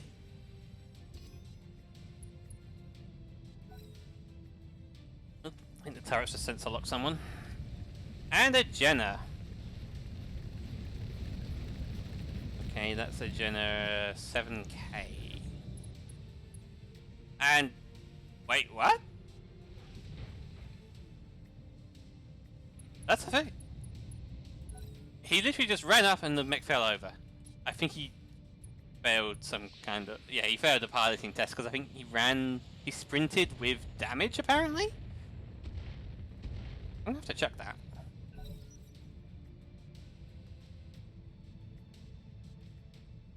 Because obviously that's useful to know with my mechs.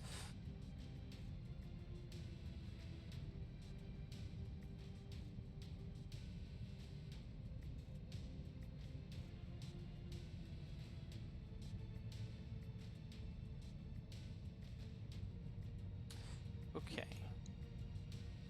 Oh, yeah, this thing came in with some serious damage. Mothball. Oh, I think it's because, yeah.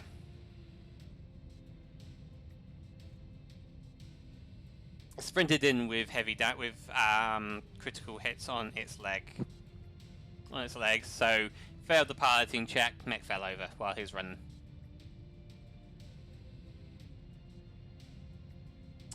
So that's what happened. That's actually useful to know. See, yeah, and this is what I mean about this mod bringing a lot more nuance to the game. So yeah, so definitely going to need to get a mech over there to provide some support.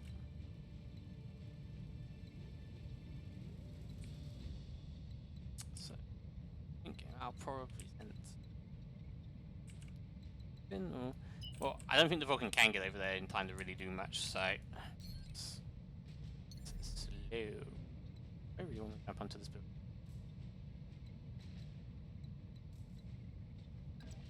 Let me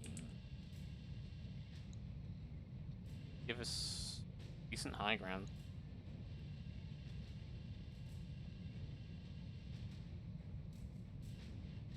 Yeah, sure.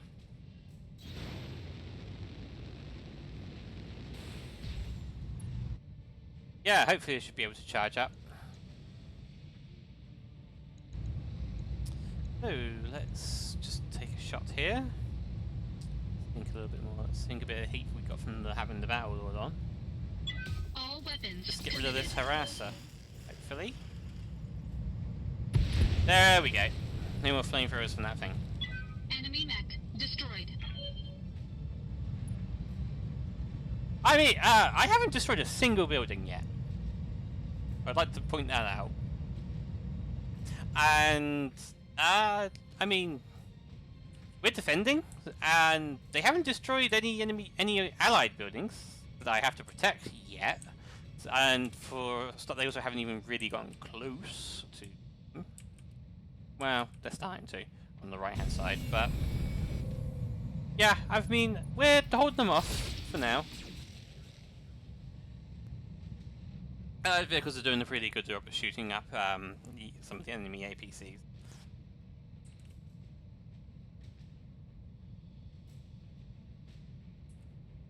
So yeah, we're holding them off for now.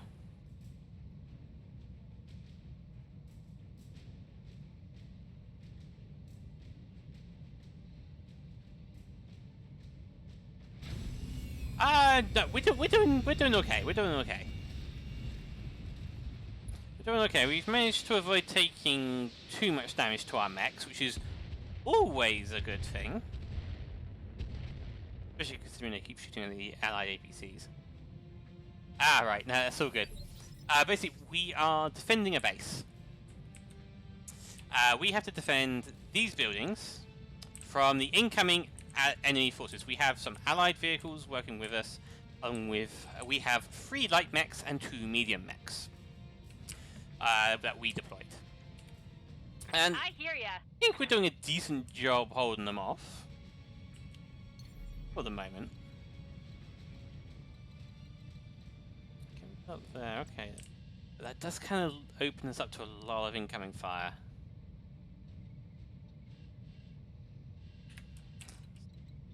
I think maybe not in that case. That also opens. Just like, oh, hang on. That gives us vision on the down Jenner. Note that's the LRM Hetzer. Right, okay. I think I am going to jump back over and so where can we get a clear shot at something? That's something we have a reasonable chance of hitting.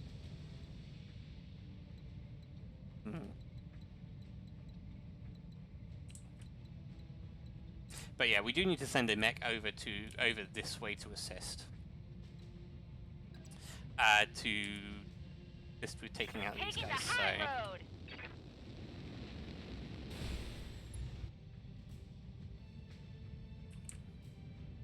that's all good. And oh yeah, that's the smoke screen. Yeah. I think we'll do some indirect fire on this Jenner with the other M10s.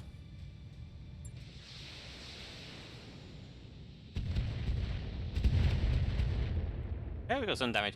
And quite often shooting a mech that is downed can cause the pilot to panic and eject.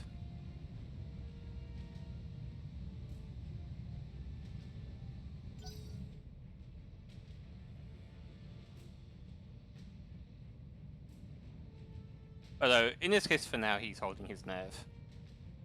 Although he is unsettled, so that means it becomes more difficult for him to do stuff because the pilot is currently panicking.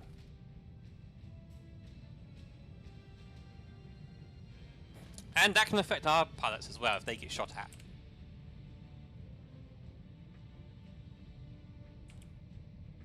So yeah, we're kind of having to defend from two different directions right now.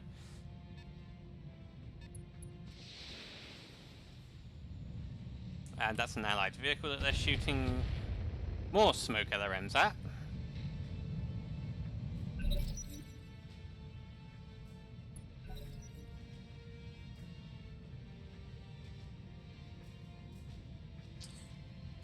Okay. See what the AI does.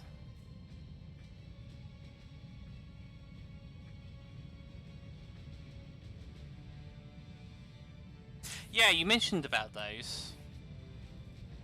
Ah, nice.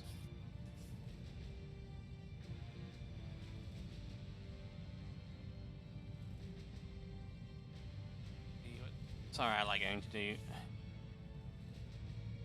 Hopefully, shoot at some more enemy vehicles because they've actually been doing a reasonable job at tying up their some of the enemy vehicles coming in, and shooting up an APC. So, you know, enemy APCs are fairly lightly armored in comparison to a battle mech, but yeah.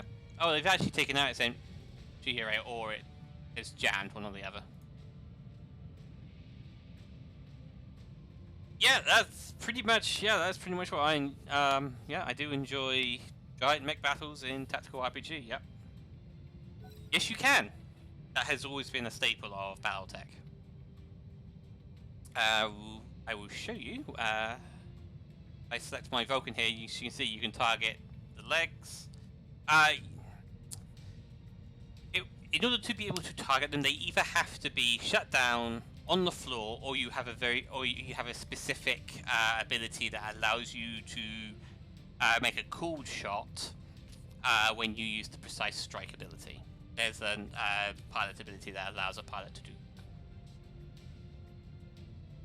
Yes. Yeah, that's correct, Hunter.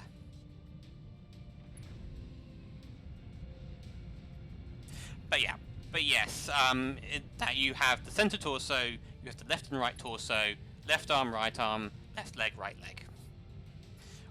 And damage can be spread out across a mech. In general, you want it to be spread out as much as possible. If you're going to take damage, you want it to be spread out. You don't want to take a massive hit to one specific area. Because that can be really bad, especially when you're in a light mech.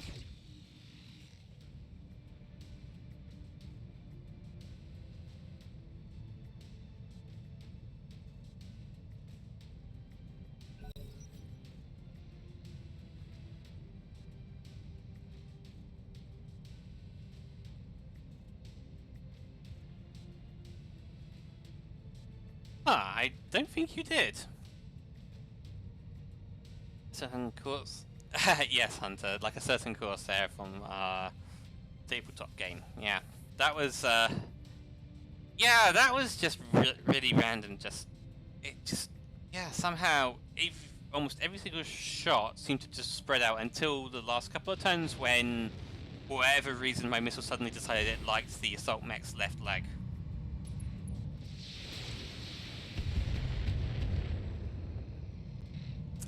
Dice do indeed be like that. Ready for orders. Right. Now we've got Behemoth and she's still on fire. What is going on? How do I put the fire out on this thing?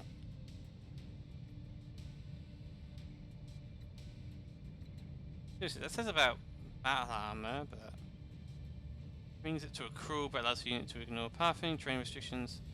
That's looking for bad terrain. Do I have to brace it or something? Nope. I already used the emergency vent ability.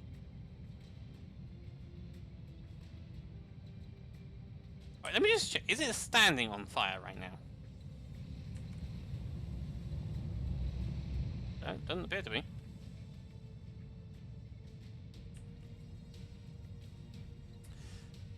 And okay, so running on fire puts the mech on fire. Okay. Passing through the terrain causes 25 heat damage and causes units to sink 50%. Oh, 50% of the heat for 2 turns, that's why. So, right, so after this turn, it would no longer be on fire. Got it.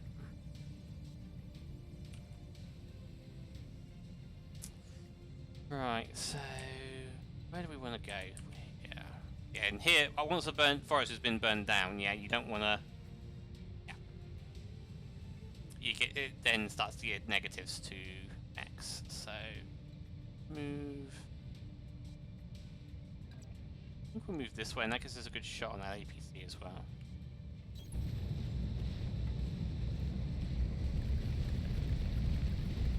Yeah, that's fair enough, Chris. Yeah, I can imagine. Alright, that's the Hornet, which, great chances. I mean, that's, well, those are better odds. The hit. And yeah, now the mech is no longer on fire. So, right, that's good to know. So moving over fire puts that penalty on it for 2 rounds. That is really good to know. As I said, there's still things in this mod that I'm still learning. In this, no. Well, in the tabletop game for Battletech, it's decided by d6s. In this system, it's a percentage based. I don't know if the game randomizer does a dice roll or what, but suffice to say, I think it does use a dice roll based on like where it says like -1 plus whatever on that. So I have a feeling it may be using dice randomizer or some description behind the scenes. Roger that. Anyway, let's see if we can destroy this ABC. And apparently we cannot.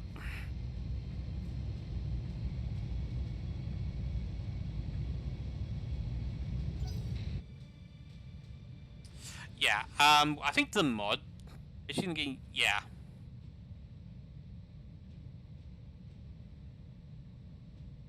Apparently, Chris. But yes, I would think it probably does use the 2d6 system, the same as the tabletop does, considering a lot of the modifiers are based on how it works for. So I would point out a number of mechanics are from the mod, rather than the vanilla version of this game. Such as being able to sprint and still shoot, and just having a penalty instead. Yeah. And yeah, Battletech Advanced 3062 is no different in that regard. Waiting for orders. It's a competitor with Rogue Tech, and it has a lot less, what's the word? I don't know. It doesn't seem to slow the computer down anywhere near as much.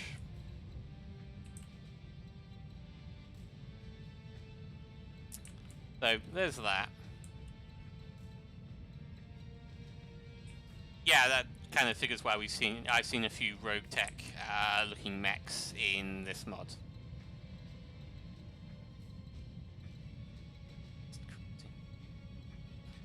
What is it spotting over here? What's it able to shoot at? Oh, right, this is that guy. I'm not sure if I should start rotating over there yet. Where should we? Most of the allies here now. Except for this guy. The rest is the incoming supporting lance. Yeah. Really looks shot out. No, it's a locust. Like really lightly armored and such. I'm just trying to see if I can get into a good position where he's not like too easy to see or shoot at, but can still take a shot at this guy. It's not giving me a lot of options. I think we might have to go with that one and just vigilance. Tech and Tag tournament system? Not entirely familiar with that one, Chris. Ooh, vigilance just to get the extra damage reduction should he get shot at. And we will shoot at the APC. Actually, do we have a better shot than that? That locust didn't move much. And 16 and same chances, but we've still got the small lasers as well. So let's go for the APC. Oh. Fair enough. Oh, hello, DonnyBoy43. I'm afraid I haven't played 3025 and the community bundle.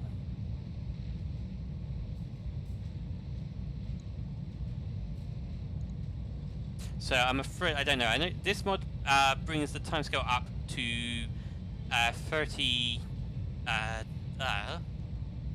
Nope, Bryn's got a blank on the id. Got it. 30. Sorry, brings it up to 3062. In terms of the timeline, and brings in a lot of new mechs. You have the ability to change out engines, ferrofibrous armor, endosteel, and a lot of more other options. Yeah, and you also get all the fancy clan tech. Plus, you have to take on scary clan mechs when you get involved with clans. Yeah, it's 3060. I think 3065. I think that's where Rogue Tech brings it up to. Orders? We're gonna jump down. Try and get somewhere. Try and jump somewhere where we can get a good shot on that Jenna.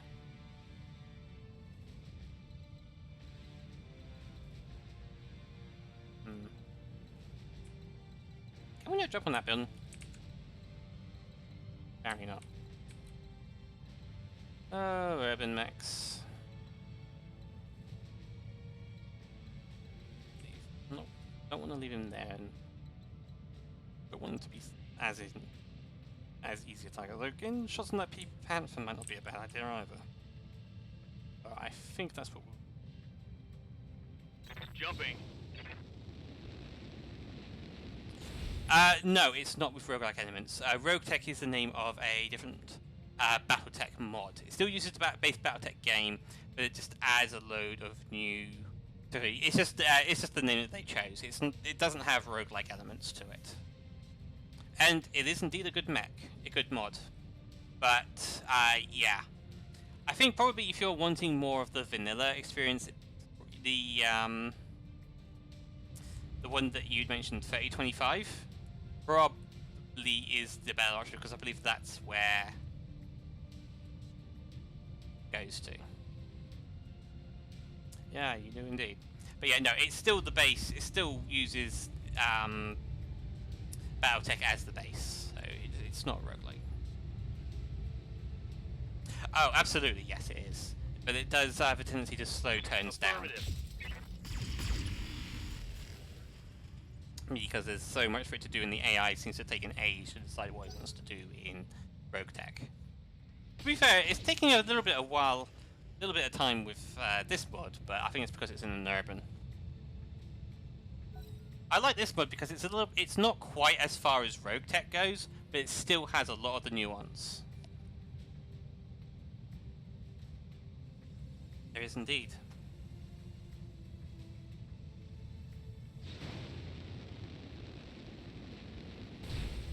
Hey, that Panther. Okay, managed to get away with it.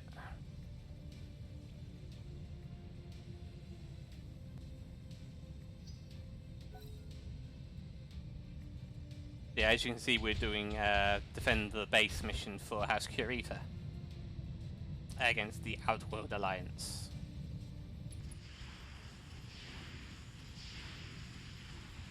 Oh, there goes the Thunderbolt turret. Oh, that was a direct hit.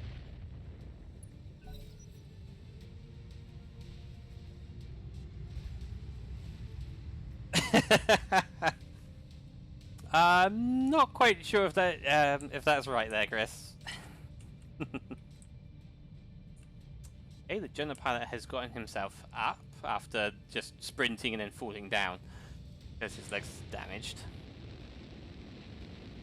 Ooh, okay, he's jumping into the base. We gotta do something about that. And there he goes again. It's because his actuators one of his actuators has been destroyed, so he has to make a pilot check every time he sprints or tries to use the jump jets.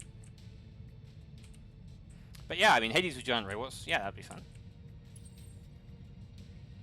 I mean, that was a great game.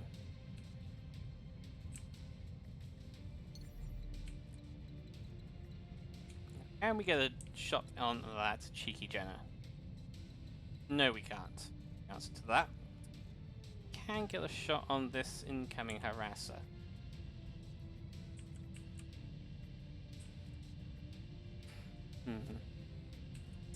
So it has got a lot of evasion. Here we can get 4% on the locust ain't bad, especially with an AC5.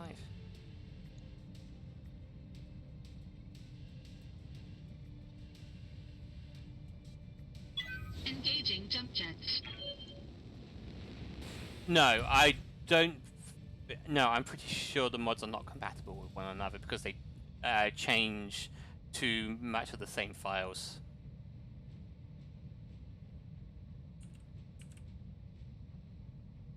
And yeah, Chris, there is a lot to do in Hades. There really is.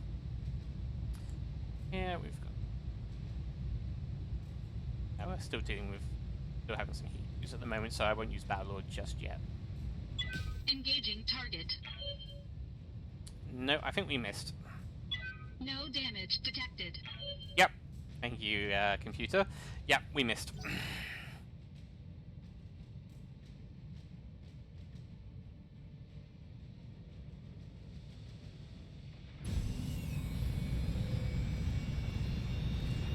Yeah, it can. It can, but there are always different ways you can go. One time you can go up and go up against the clans, other times you can do some more inner sphere shenaniganry. So there's a fair bit of variation and stuff. And you can have different types of starts and stuff like that, but yes. Yeah. Yeah, so do I, which is why here, this was the mercenary start. And yes, different variations of events.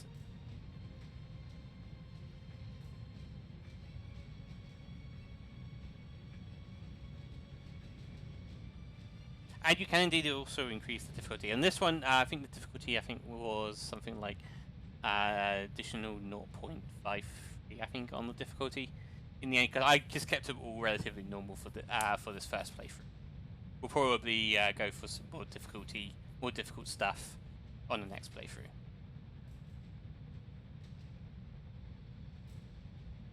So you can increase the difficulty, like making it more expensive to repair mechs and stuff like that. Yes, you don't have the, with this mod you don't have the option to do the storyline. It is just career mode.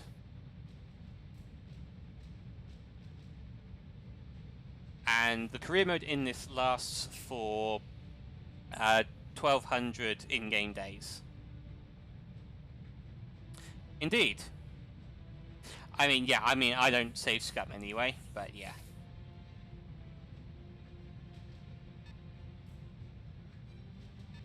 I mean, being a Mechwarrior, you know, it's pretty cool, but it's a pretty scary universe, and, you know, there's always the chance that, as a Mechwarrior, something could hit the...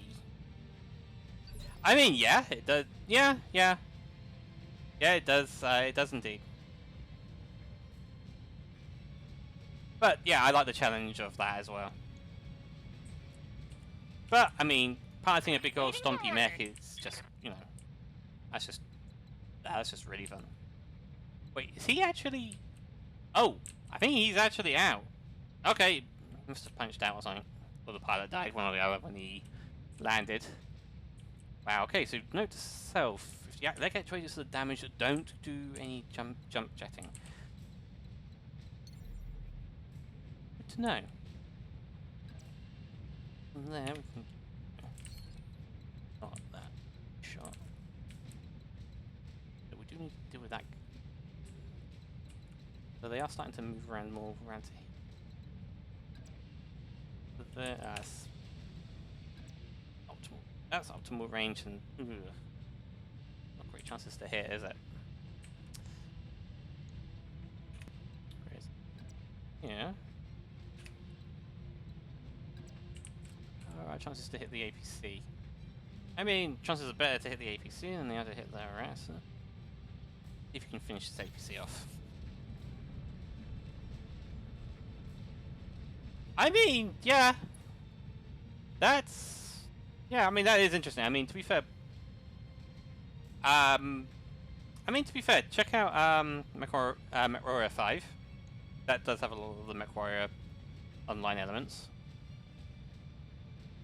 And you also do have the stuff of managing your lance and such as well. If that's what you're looking for. Nice strike here. Well, we need to use our resolves, so yeah, we'll precise strike, get much better chance to hit on the APC. Let's hit him hard. If we can't take it out, which we do. Absolutely destroyed. Stay that vehicle. down! Ah, yes, Mechwarrior. Yeah, fair enough. It's not as detailed as Battletech, no. Then Battletech is more of the turn-based on tactical side, the same as the tabletop, and it is very good from what I've seen of it. Anyway, I haven't had not a strategy player yet.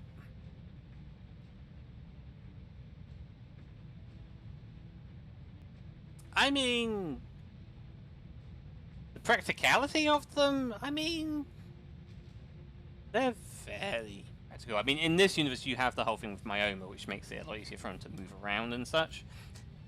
And it also makes it easier for Mechwarriors to pilot them, particularly if they're using neural interfaces.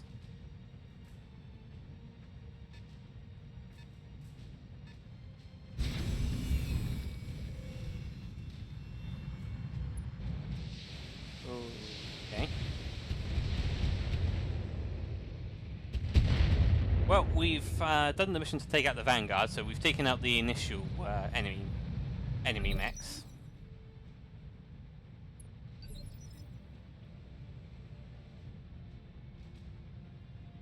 Yeah, that's fair enough, Chris. Orders. In the Locust. Okay, so what have we still got left here? We've still got. Is it? It's going to be. I think yeah. We'll run a Locust. Yeah, I don't like the idea of it back exposed like that. Let's expose that way. Let's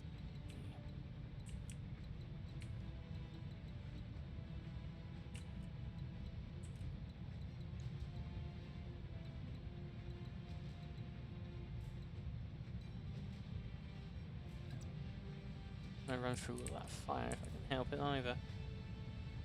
Because moderate chances to hit over here, so yeah, we'll run. Yeah, we'll run him over here. Confirm.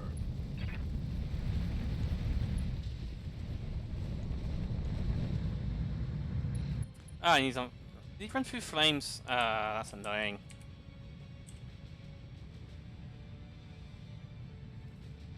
That is there, 60% chance to hit that, so I think.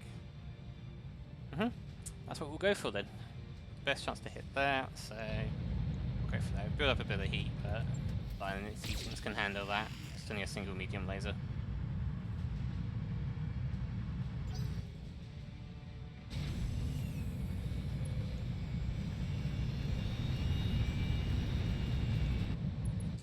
Okay. Smoke screens everywhere. Okay, he just moves up into the smoke screen.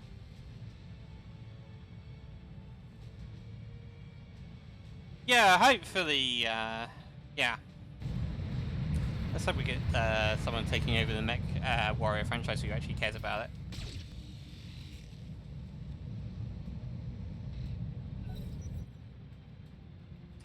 Right, thank you, Chris. Yeah, I'll check that. I'll check that out later.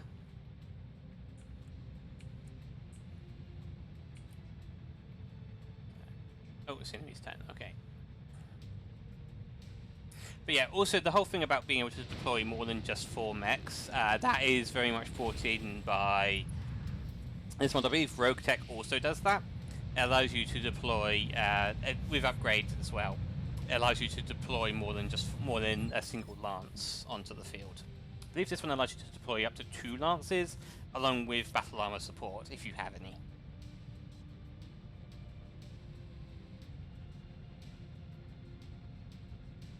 Yeah, I believe this one you can deploy up to 8 mechs with upgrades to the Argo. Yes, Commander. Right, I've got that. Now, I feel like getting in, stomping on this. So we're gonna vigilance, Mess them up. get the extra defense. Mess them up good. Okay, and apparently they're really into that. Well, Bejusa was anyway. Give it a kick. Not great chances to hit, is it? Wow. Probably because it's in the smoke screen. I really don't want to ignore it.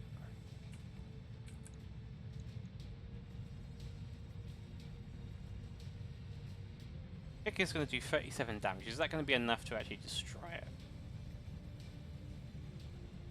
No. I think we're going to have to ignore that harasser for now. Chances to chance of hitting it is just atrocious. Yeah, it's the same here. You start with the ability to drop 6 mechs, if you have them, and you also have the pilot. But to gain the ability to drop the additional 2 requires some very expensive Argo upgrades.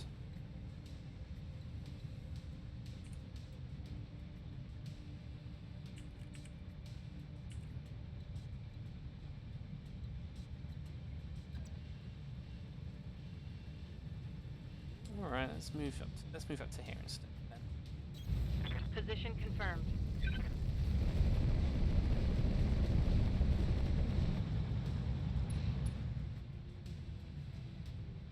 Okay, decent chances to get that Hornet, so what do you say? Locking in all weapon systems. Oh, and it's got and there's an AMS. Both of those have AMSs. Good to know. Yeah, opening maps are fun. They look good, but man, do they lag the computers. I think terrible.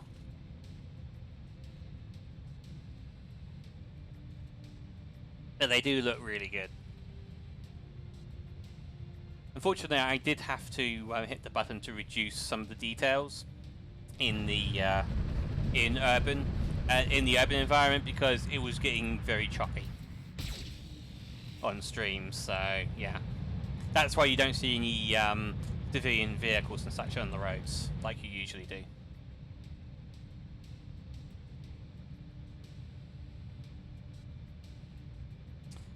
Yeah, to be fair, I'm actually genuinely surprised at how well we've been holding out here.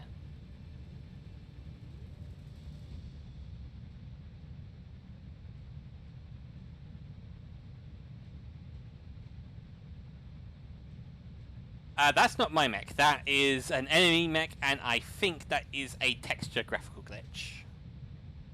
Because I'm pretty certain it is not supposed to look like that. Unless an inkling jumped out of the water and splattered it. But yeah, I'm pretty sure it's a graphical glitch. That probably happens from time to time.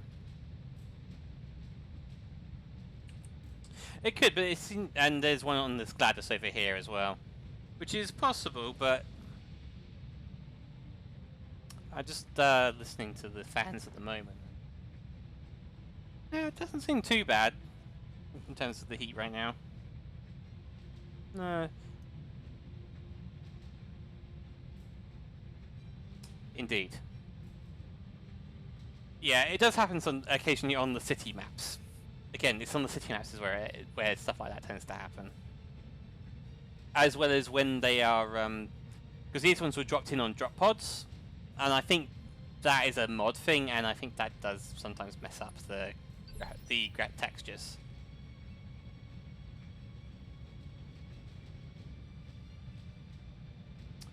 Okay, so let's use Irby. So yeah, Irby is currently 1v1ing this Panther.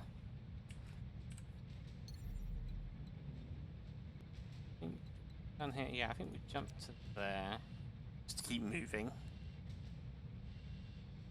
And we take a shot at this Panther. Copy that. Yeah, I think it is the textures. Oh yeah, that smoke absolutely. Yeah, the graphics card is absolutely not enjoying the smoke from the LRM, from those smoke LRMs. Hell yeah. Hey, that was unfortunately fairly spread out on him, so. It can be with the hit percentages, yes. And that, ladies and gentlemen, is why you don't get too close to one of those turrets. That was our allied turret doing that to an enemy, by the way. But yeah, sometimes it can be just as bad as XCOM.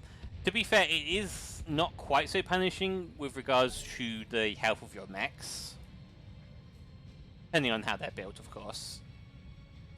Like, which is why I keep that Locust on the move to have those high dodge percent chances. If a Locust gets hit, it'll pretty much be done.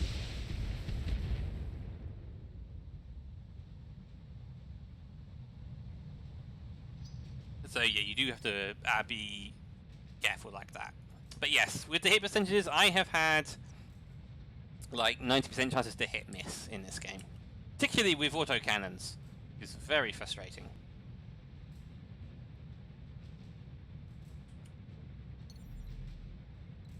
Right, I think it's time we bring our Vulcan down to get more properly involved in this scrap.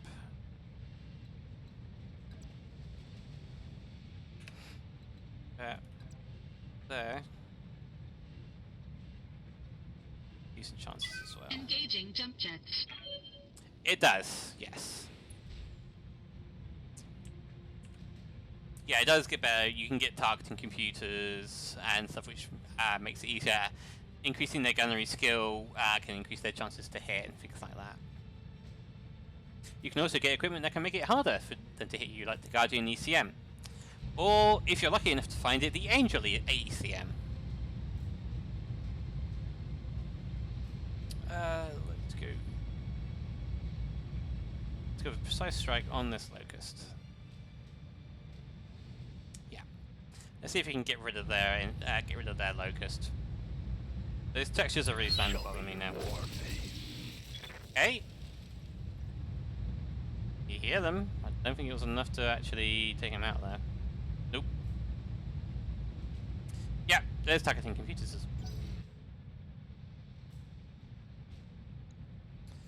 well. Okay, yeah, I thought it was on the leg that we hit.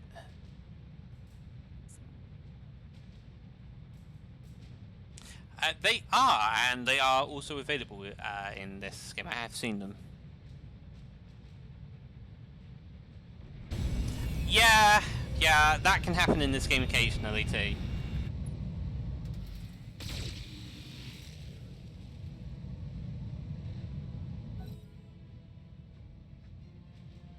Yeah, no, targeting computers are a thing, and you can upgrade your fire control system with targeting systems.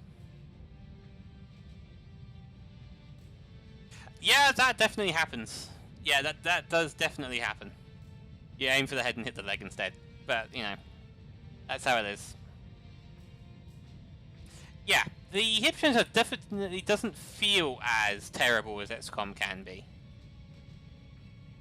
Like, more often than not, on a 60 or 70% chance, more often than not, you will hit. Whereas in XCOM, on a 60 or 70% chance, more often than not, you will miss.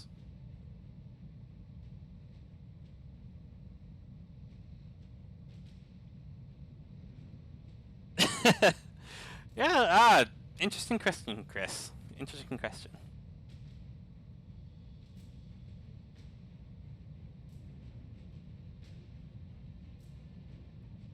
As you can see, there are a lot of fires that have been set on this. How on earth did that building get set on fire? I don't know how that happened. Stray missile or something along those lines, I suspect. Yeah, that's fair enough, Chris. I mean, it's an interesting question. So, what's this Hetzer doing? He's shooting at my urban mech, rude. How dare you shoot at the almighty trash can? Yeah, all that, Hunter. What can I do for you? Okay, so glitch in the Griffin. Where are we going with this? This is a long-range support mech. Let's see if we can just clear him out from over here. Yeah, so let's see where can we get? Ooh, we can get a particularly juicy shot on that Hetzer. So Coordinates received. Let's go for that.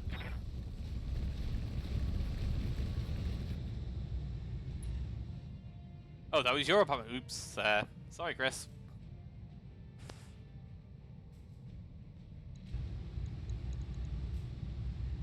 Ah, he's out. Huh? I don't think vehicles overheat.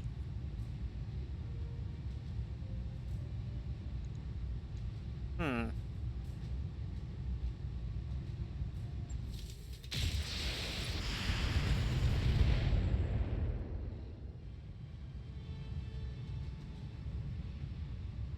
Yeah, I mean, to be fair, you're in if you're living in on a Curitan planet, probably we're never going to get it back anyway. Oh, you did pretty heavy damage to that side armor, but yeah. Yep. I think another thing with mods is like it does make the vehicles actually. I know, yeah, it's all good, Chris. It's all good. To be fair, you're not the only one in that position in Battletech universe. But yeah, in this, vehicles can be quite scary. Because you can't just walk up to them and stomp insta-kill them. Are they shooting more smoke missiles? Yeah, they're shooting more smoke missiles at my locust. Okay, well done. You've made it even harder for the rest of your guys to even see it. Congratulations. Ready for orders. Okay.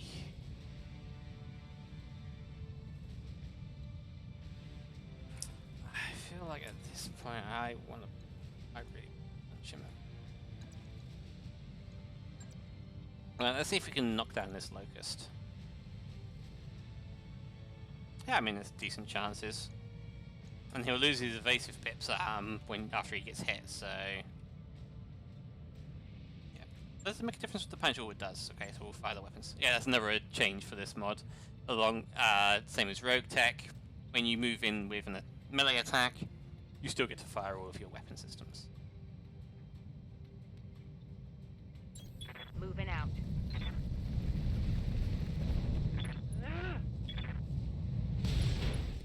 And there goes his leg. Reporting critical hit.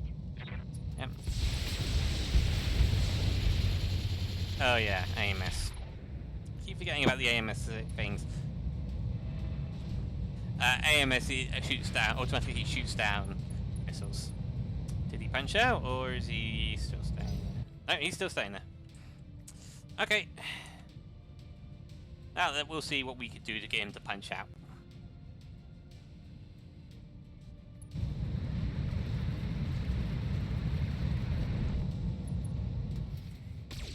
Why are they shooting at... Shoot the megas on the ground! But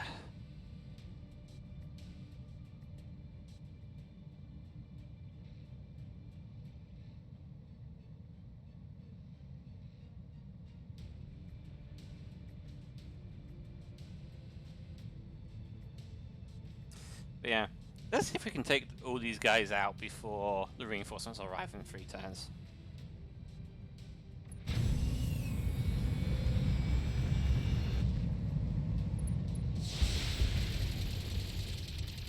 There you go.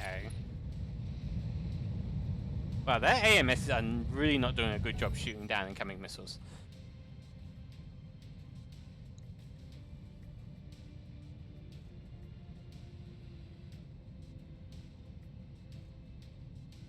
And for those wondering, AMS stands for anti-missile system. Yeah, fairly straightforward.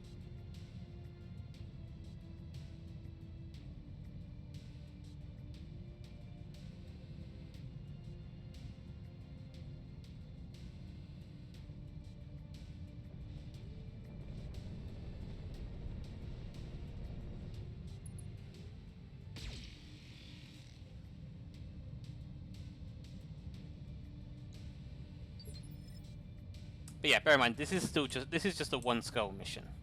This is an easy mission supposedly. So yeah, it's just taking so long because it's holding out for reinforcements and they dropped in a ton of mechs. Good range.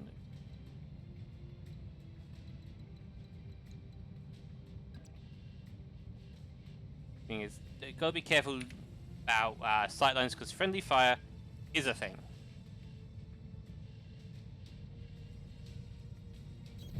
Position confirmed.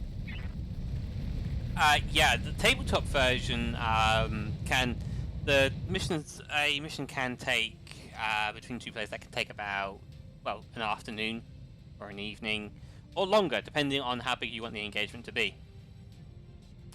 In general, the more units on the field, the longer it's going to take. That's just a general rule of thumb. Okay, I'm not particular. Let's see. Go for the head now. Let's just go for Senator. Let's just get him off the field.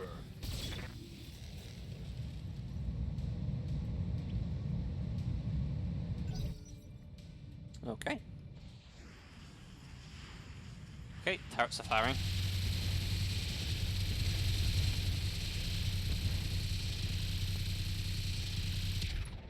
Hey, nope, didn't shoot that. Wow, that AMS is having a really bad day.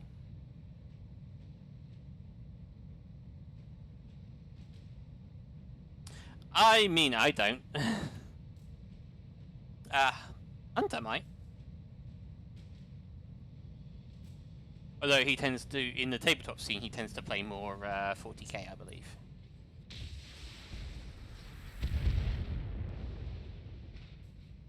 Yeah, we definitely need to go and deal with that Panther.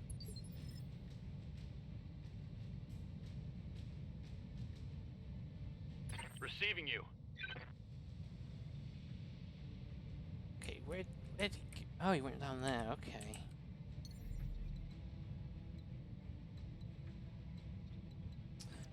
Can get an obscure shot, but that's within...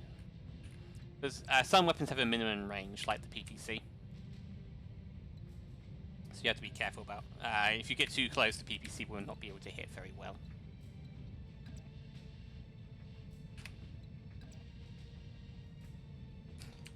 Okay, I think we go there. Yeah. Okay, let's jump onto there, because we do need to deal with him. Yeah.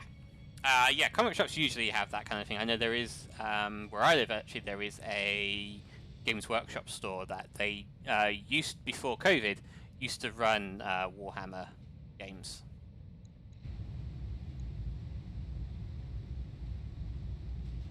Acknowledged. Somehow we're shooting him through all of that. I don't know how, but I'm not going to question it.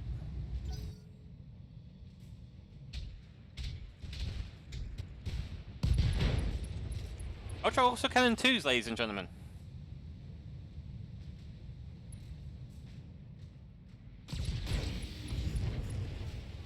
And that's just medium lasers.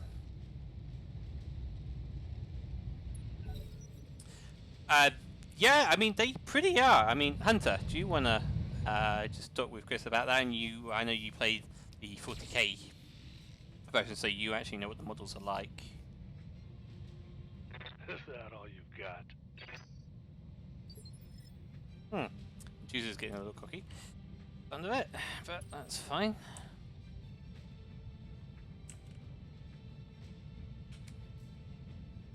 Okay, Vulcan's still on the boat, so let's jump him down. Let's deal with who has now gotten up. Okay. Engaging jump jets. Let's see what we can get here. If we can take him out. All weapons committed. No, the 85 missed. That's really annoying.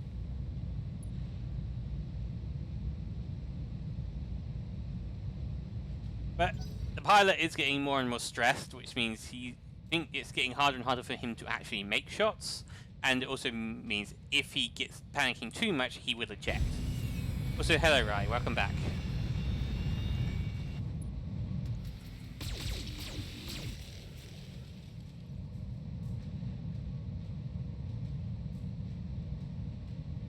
Alright, yeah, terrain can be. I mean, I play Star Wars Legion, which is basically tabletop for Star Wars stuff, and yeah, my dad's actually made some really nice terrain. Like full desert stuff is actually pretty good. But yeah, some of it can be, some of it can be simple, some of it can be intricate. Yeah, there you go.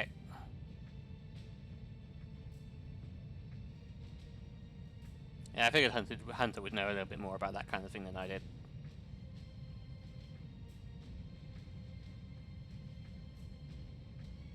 So let's see, we've got 3 rounds left on this mission.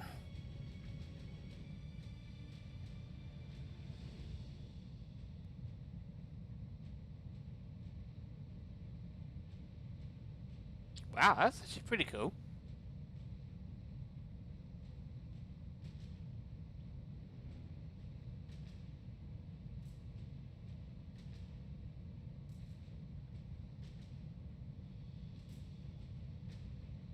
Yeah, I mean, it just depends on different people, I think, right?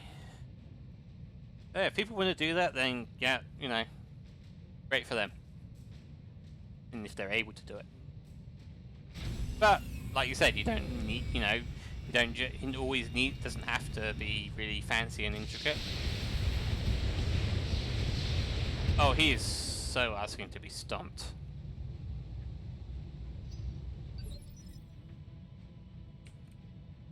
Waiting on you, Commander. Yeah, and guess who's going next? Problem is, this Griffin is loaded out with long-range weapons. So you don't really want to get up close with it.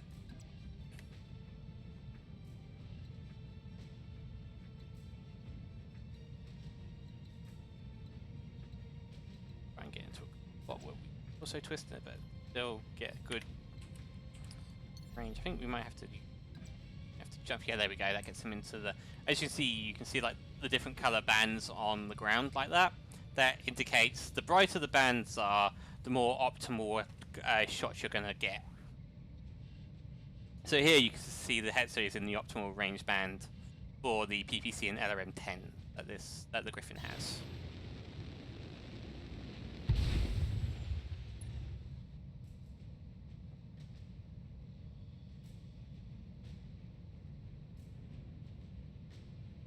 Yeah, that's fair, Hunter. I mean, yeah, the platform, but I think I'm not sure if I would have been able to get into the sort of optimal range band, as it were.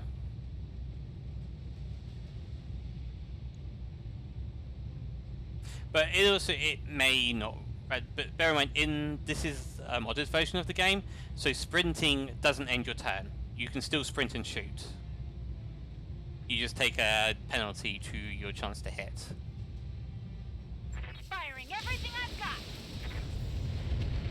And the PPC still missed.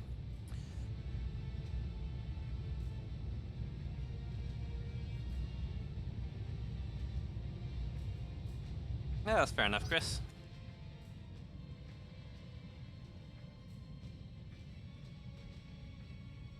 Yeah, I think tabletop community sort of depends a lot on where you live.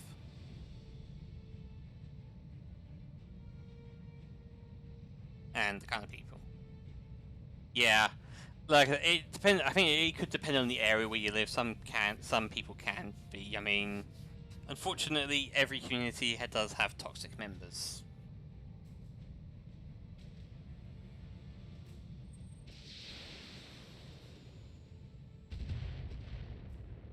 More smoke. Seriously, my graphics card wasn't struggling enough. Enough with the smoke LRMs.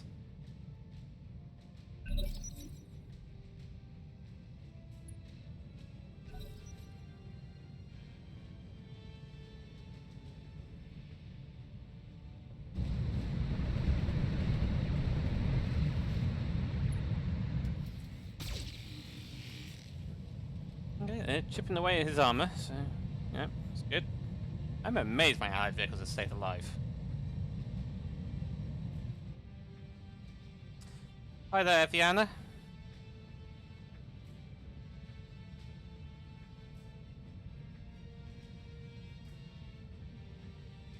Welcome to the stream.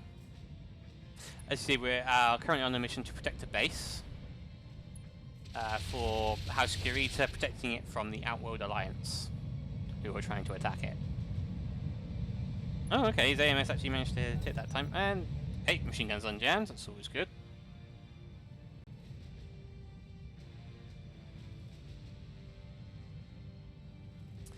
See what the AI does next. Yeah, most missions in this game don't take this long. But then again, most missions don't dump the equivalent of freehold lances at you. In a mission that is set to last for 10 rounds, or 11 rounds. I think it's 10 rounds on this one. Commander. So, let's see.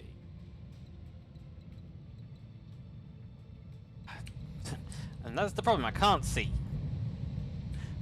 I think because of the smoke screen sits. There we go, that's a better angle. Now, we need to get somewhere where we can get decent evasion pips. Yeah, see if we can take out this point defense vehicle. Or at least do some damage to it.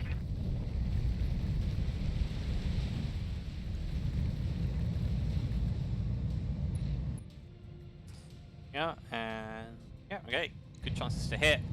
So looking at its armor, we're not getting through. We're not even going to get through its front armor, are we? But we can at least do some damage to it. Oh, it's it's launching more smoke mortars.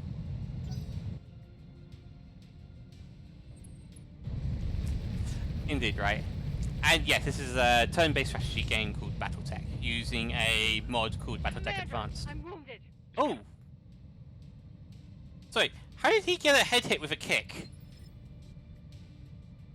Anybody want to explain that one to me?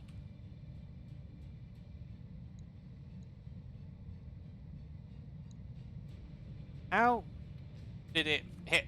And he did throw it. How did it manage to... It must have punched. Yeah, it must have punched. Although, can a locust punch?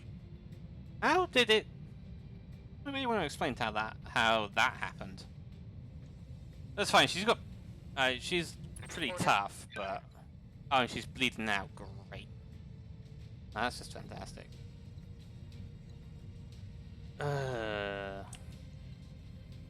That's annoying. Right, I need to get her to a safe spot because there is an ability. No, attack ground. There is an ability here called First Aid. Uses 15 resolve, and it launches the bleed out for 3 turns. But it uses your entire turn. She's not bleeding out for 3 turns. I'm gonna get her to somewhere a little bit more secure before I use that to staunch the bleeding. Why is it? No, I don't want to go there.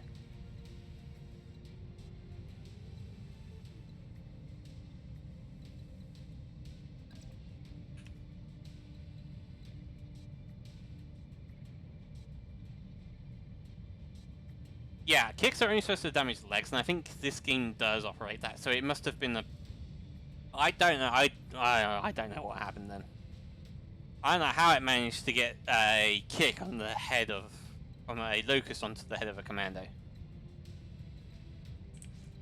I have no idea how that happened. Wait, we're going to just to get out of there. No, actually, no. Move. Just leave backside rather exposed. No.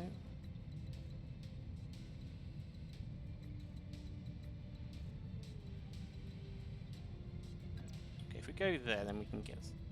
Okay. Fine. On my way.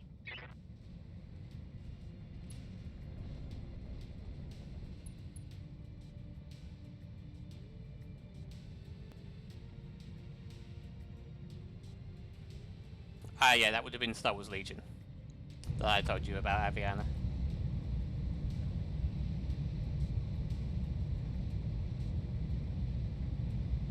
Taking the shot. Okay, we've got some good shots there. So yeah, on the next turn, we need to staunch the bleeding. Because she's in a bit of a less vulnerable position there. Okay, that Panther's being shot at by our turret, so good. Hopefully be able to finish him off this turn. But yeah, as you can see, just smoke everywhere. One of their guys has been launching smoke mortars. Okay, so the Panther moves, but it didn't shoot. Oh. It's where. Ah, right, that's why its weapons are out. That would be why. Good to go. Let's see if we can.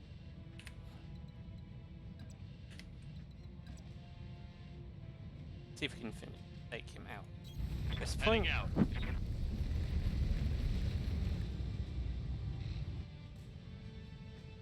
He did. Yeah, it was interesting.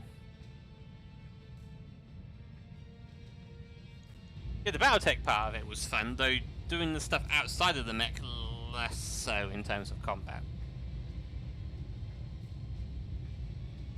I mean, it's shelved at the moment. We can always come back to it later. Targeting for an alpha strike. Okay, did some damage. There he goes. That's what I mean about the panicking the pilot, because occasionally the pilot will then choose to eject. And that holds true for your pilots as well. And that UAC-2 has been doing some serious work.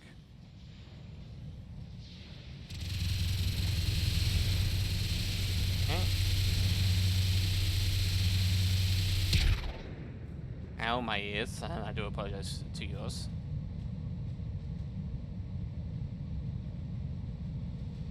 Yeah, it was a fairly interesting story, Hunter.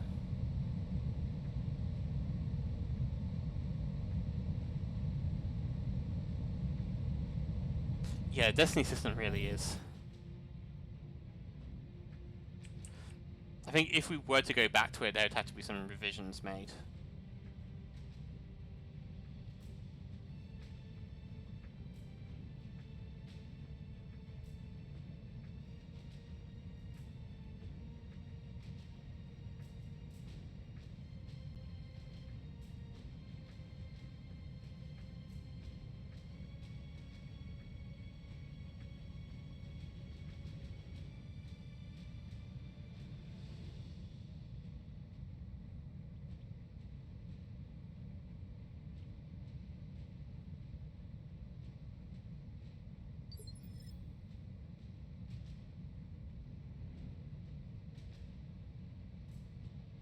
I mean, that certainly is an option. Okay. Man, screens everywhere.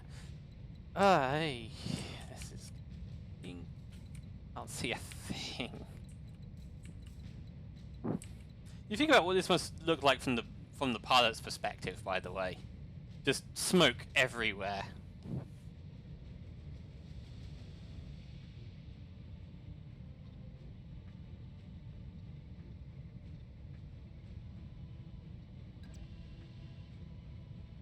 Okay, we got a good shot on that locust, so move up. I mean, to be fair, yeah, they do have thermal sensors and such like that, but yeah.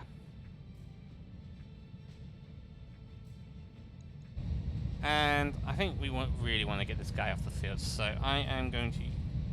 No, I'm not going to use Battlelord because I am racking up some heat right now. So no, I will not. For those who don't know, Battlelord is an ability that comes in. It's one of the first tier gunnery abilities you can choose to take. And it supercharges the mech. You do 15% more damage, and you have a +2 accuracy, which means you're more accurate, by the way. So the equivalent of it is the -2 modifier. A little bit confusing there. But the flip side is it only costs 20 resolve instead of the 50 it does to use precise strike, but you generate an additional 30 heat. So it's a very good ability, very powerful ability, but you have to be careful when your mech's already running up a bit of heat right now. And yes, there is ECM stuff. And there are ECMs in this, both the Guardian, and if you're lucky enough to find it, Angel ECMs. All weapons committed. Okay, there's a prime example of where you have to watch your sight lines. The AC-5 missed the Enemy Locust mech destroyed. and hit the Hornet behind it. and you have to be careful. You can do. Warning. Heat exceeding recommended level. Okay, we're running a little bit hot right now. That's why I didn't battle log. But yeah, the AC-5 missed the Locust. Fortunately, the medium lasers finished it off. But the AC-5 then hit the Hornet behind it. So yeah, you gotta be careful.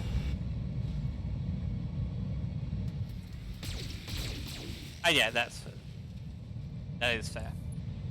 Yeah, and I believe you can get equipment to negate penalties of things like smoke and such.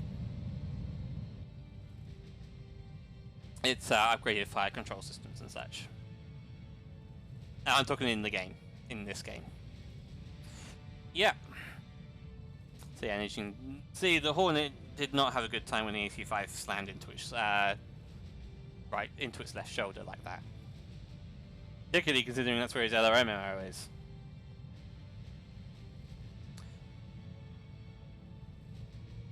Yeah, this is using the Battletech Advanced 3062, which brings in a lot more equipment. So targeting computers and stuff like that are a thing in this system. And I really need to get rid of this Hetzer.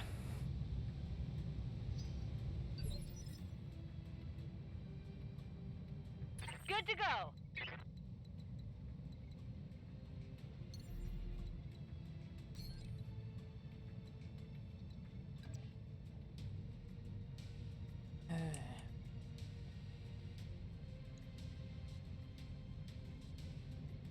Where's the damage on this? So yeah, it is damage on this knife. Again, looking to try and get it into that optimal range, which I think we're gonna have to use a jump thing.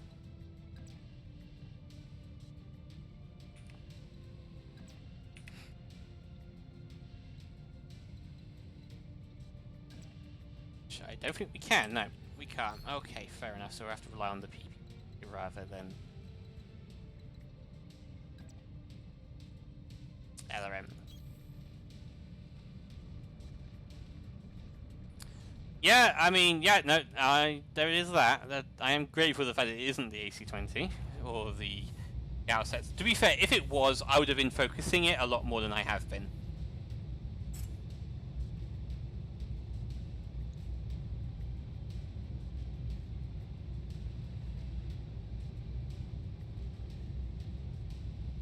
Commencing Alpha Strike. Yeah, but bear in mind, You're dead. they brought in a World War II tank design that has been upgraded with modern equipment, like the aforementioned Gauss rifle or AC-20.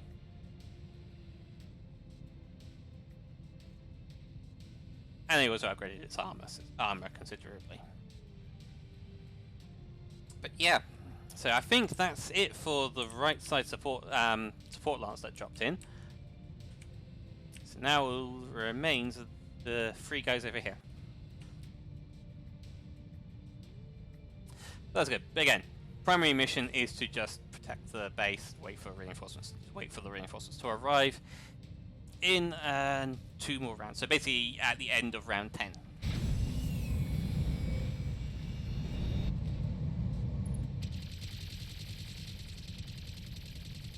Okay, he's shooting some machine guns.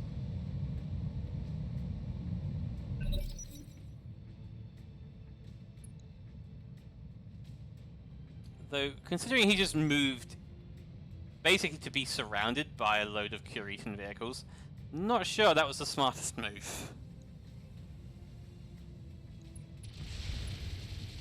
Especially considering they do that. But then goes his track. Okay, he's not moving. Yeah, no, they don't. In, again, this mod upgraded, you can't just insta-kill stomp a vehicle anymore. And they have, yeah, they've been upgraded to have quite a bit more armor and to have more in-cannon weapon systems, so vehicles are legitimately a threat to battle mechs. Especially in numbers. Like, you get the triple PPC Executioner, I believe. I guess so. I don't know all the different types of rules, but basically, vehicles in numbers are a credible threat to So, and this class hasn't actually done anything, I don't think, with its AC-10. I think this thing is, I think it's bugging out. I think that one is bugged. But I don't think I've seen it shoot at anything yet. Standing by. Okay, we've done the Locust. So, Hornet and...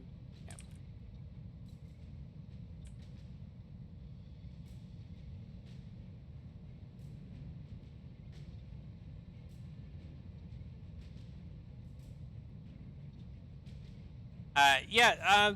Basically, yeah, no, right, that kind of is what they've, yeah, they have done something similar here. Vehicles are in this system, vehicles are very much a legitimate threat.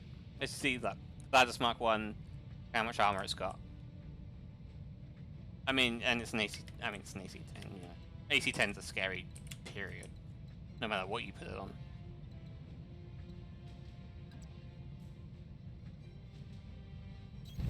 On it.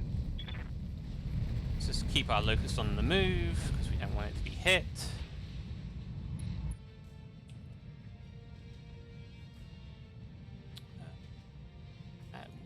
Yeah. We'll get some damage on here.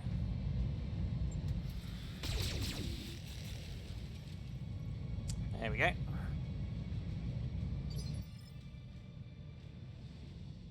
Receiving you. Right, so Behemoth, yeah, you're bleeding out, so we do need to stop. So let's do the first aid. So now she's not bleeding out anymore. Well, for the next 3 turns, she won't be bleeding out. Commander. So that's good. Right, yeah, urban mech. Right, with that massive smoke screen, I don't think it's going to be able to do much more in this battle. But we can get it moving. Hauling ass.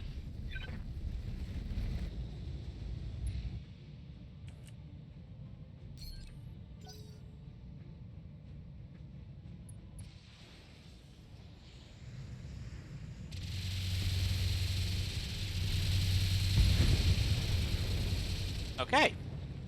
And the same goes for turrets as well, by the way. They don't pop just instantly for being shot. They're still fairly fragile by battle mech terms. But they can be can be equipped with some pretty nasty weapons, like the you know, the Ultra AC2 turret that has 4 Ultra AC2s on it, you know. That was what more or less tore apart the Panther.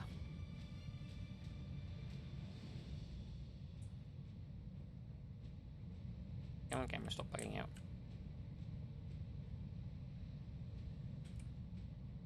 But yeah, no, Nerf game vehicles very much are a credible threat. You do not want to be ignoring them.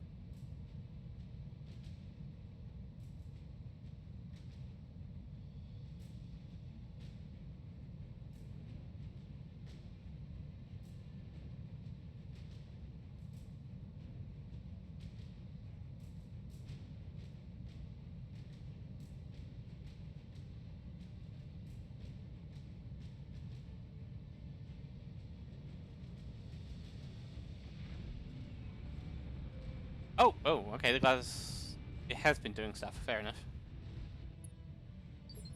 You gonna shoot? No. Ooh. Not gonna lie, I was a little bit nervous there. Now, yeah, autocannons also have a minimum. So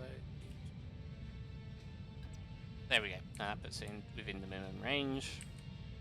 Still not great chances to hit. Yeah, I am considering going in for a punch. Or a kick. Oh no, that's a charge. I really don't want to have to do that. Okay.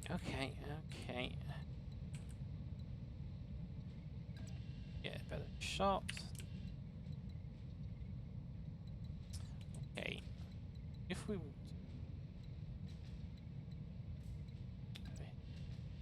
The odds are in the Gladys. Okay, better odds there. Angle, so we don't present our back. out of the smoke. That's causing us to overheat a bit. And let's fire on the Gladys. Okay, yeah. Right, let's drop.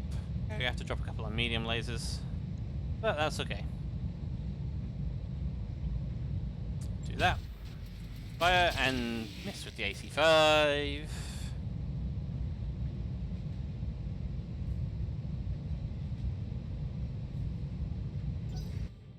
But yeah, you definitely don't want to be overheating in the Mechwarrior that has any kind of ammunition in it, because that presents a chance that the ammunition will explode.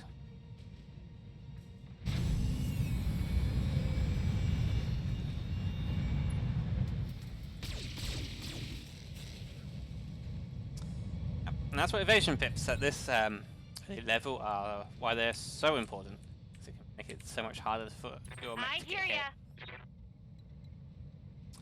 Okay, glitch. Oh, over here, so... Can you get any shot sweep through jump jet? Yeah, my graphics card is really not enjoying the smoke screens. And get a shot on him. Not a great shot, though. Okay, we can get a pretty good indirect on the ladders with the LRMs, so... And this is why we put Glitch in this mech, because she has the ability to multi-target. First with Vigilance, just to use her zone. Let's do this. Then we fire the PPC at the Hornet, and the LRMs at the Gladys. Because we don't have any other target for the PPC, and the missiles have a much better chance of hitting the Gladys than they do the Hornet. Let's go for that. Line them up and I'll shoot them down, Commander. Yeah, it was a long shot, the PPC, but it was worth taking. Yeah, decent damage with another M10.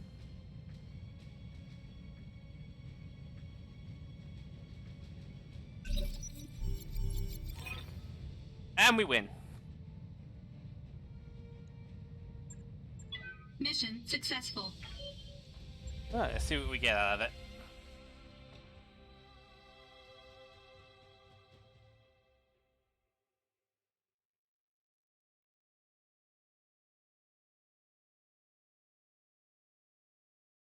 Once it decides it wants to load anyway.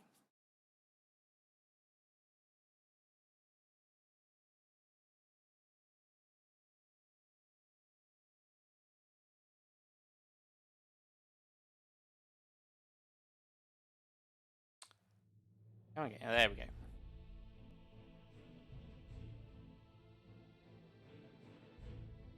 So yeah, because we did the side stuff, we did get quite a bit of, we got a bit of a boost to our payout, so, we got some decent pay out of it. Let's see what salvage we get. Okay.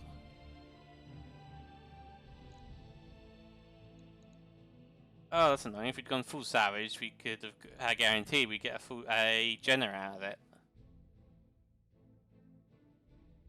And that's the K variant too, with the ferrofibrous. Let's see, what else have we got? AMS. Which basically just allows you to intercept incoming missiles. Flamer, another M15. Okay, let's do lasers. Nothing out. Machine guns, mortar. Who had a rocket launcher? Oh, hey, Beagle probe. Nice case. Interesting. Cores, ferro armor. Which makes armor lighter so then you can put more things on your mech. And various ammos. AMS ammo. Tempted to take the AMS, but I think I want to take... yeah, we'll take 2 parts of a Jenna just in case we actually get the other 2. That would definitely be. And we get 3 parts of the Jenna. We get the LRM-15, the mortar 4. Oh, that's what was shooting off those smoke things. Yeah, the smoke mortars, and MG half ammo. Okay, as was a fire starter part and a locust part. Not bad, not bad.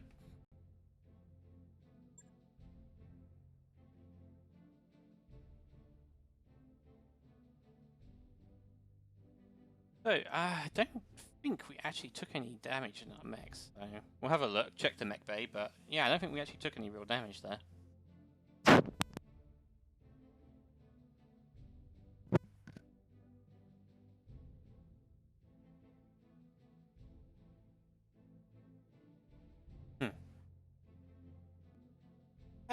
Jump-jets are useful, particularly in an urban environment.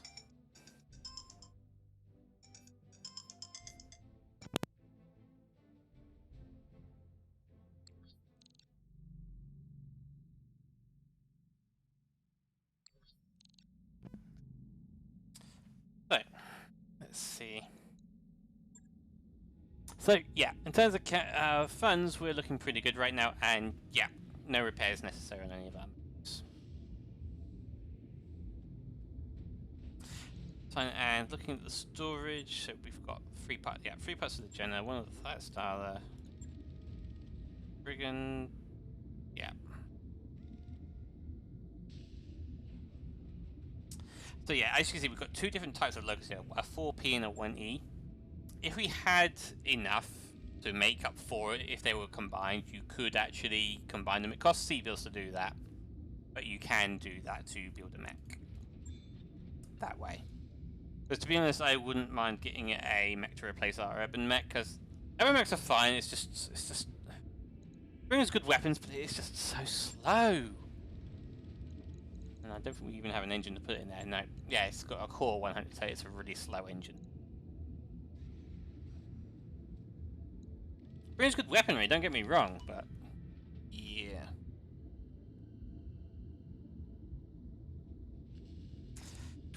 So yeah, other mechs are okay, but yeah, it's just... Or maybe replace the Hornet, that got destroyed ages. Well, it didn't get destroyed, but it took pretty hefty damage. So yeah, Behemoth got injured, so we'll have to sort out. Receiving you. Decker. What are we wanting to make him? I mean, we could,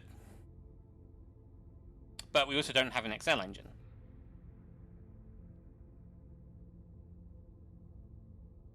To put in it, and that's also kind of expensive to do. But yeah, I mean, yeah, it is an option, absolutely.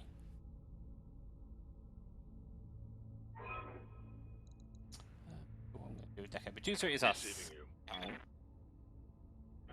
So piloting, and probably want to go tactics with him. And we'll increase gunnery as well because better chance to hit. Mechwarrior training Always complete. good. Good to go. Which, yeah, give her tactics and give her target prediction, which basically allows her to give a bonus chance to hit of 2 to all allied mechs. So it's kind of like a commander type deal, but it gives +2 accuracy for the remainder of the turn to all mechs other than her. It's a pretty useful ability, and it doesn't end the turn either. But yeah, that's also an option, Hunter.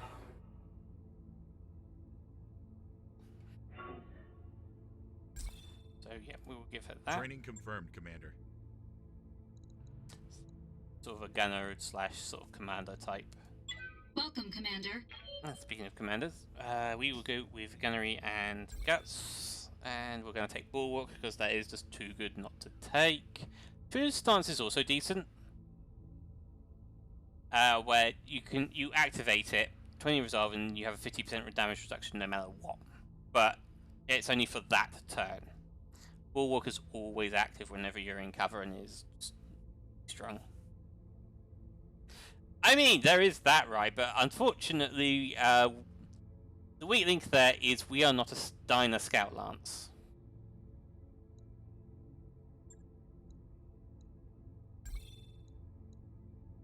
Training complete. So, yeah, we'll get that.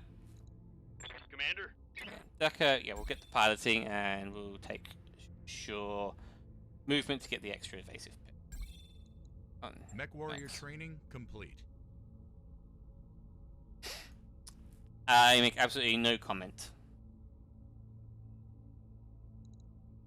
So I Welcome, think that's Commander. it Ready for order. for Good everyone. to go. Yep. That's that. Behemoth will have to wait till she's recovered. So yeah, all in all, it was a long mission, but I mean we got a good amount of pay out of it, and we got some reasonable salvage. So yeah, if I recall here, there was looks like this changed again. Yeah, the stuff in the shop's always changing. Yeah, plasma weapons are in this one.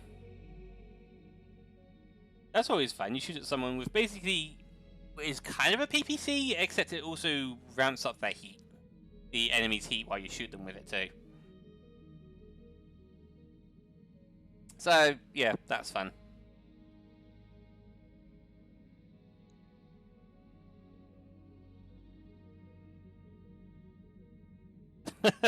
I mean, if you fire enough at an enemy, make him overheat. And it's decent damage.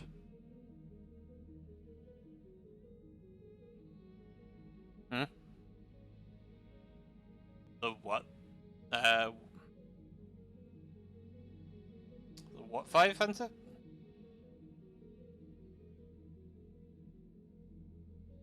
Hmm? Oh, the rotary AC. I mean,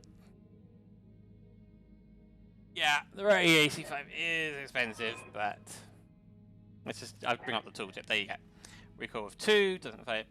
Can fire between 1 and 6 bursts per attack. Yeah. It's expensive, but yeah, you can just literally just shoot off a load of, and you do risk jamming it, which is where the having the higher gunnery skill does come in useful. Not only for the recoil, but also to reduce the thing. But yeah, I mean, it's powerful, don't get me wrong. And I mean, to be fair, I can afford it. So, could I slap that in the Vulcan to replace its AC5?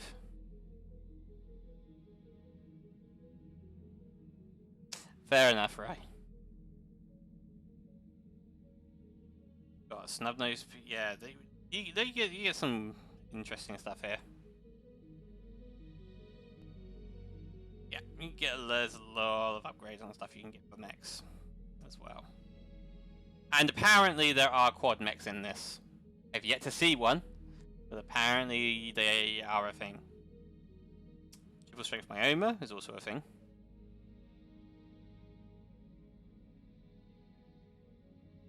Ah, fair enough. And yeah, there's a targeting one there, targeting computer there, plus 2 accuracy with energy weapons. Which is actually pretty nice. You've got when you're going for a pure energy build.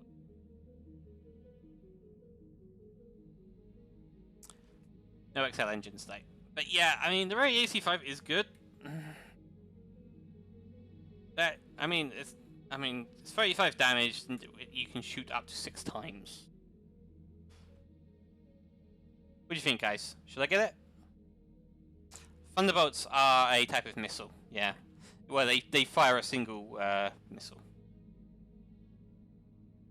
Understand it. But yeah, what do you think, guys? Shall I go for the Rotary AC5 and see if I can slap that in the Vulcan?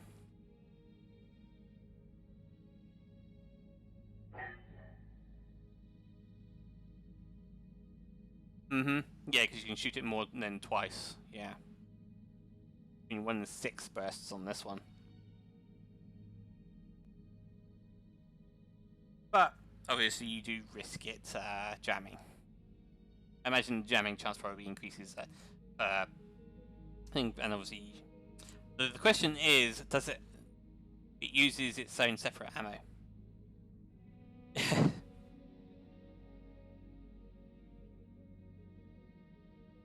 Yeah, that's yeah. All right, fair enough. But let's just see. It uses RAC-5 ammo. So let's see if there is any RAC-5 ammo.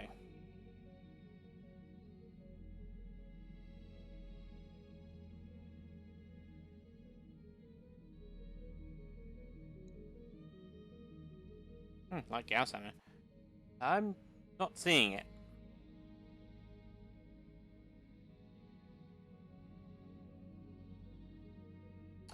No, that's yeah, Rotary AC2 ammo. They do have. No, that's Ultra AC5, not Rotary. Yeah, there are. I do believe there are some missions in here. Yeah, there are quite. There's a fair few missions we can do.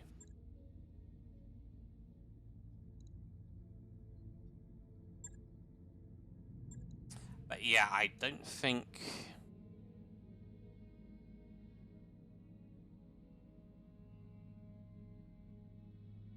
Yeah, I don't think there's any Rotary Autocannon 5 ammo here. So I don't think I'd be able to use it.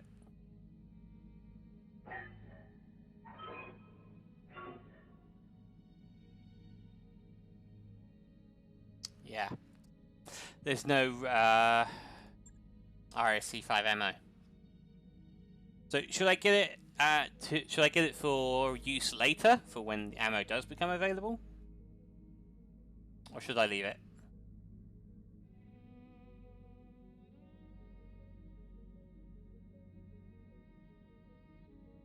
Yes, decent range as well, so not bad.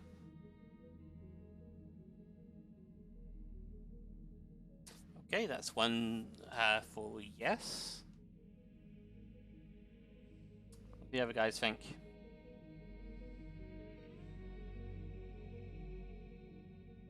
Okay, one for no.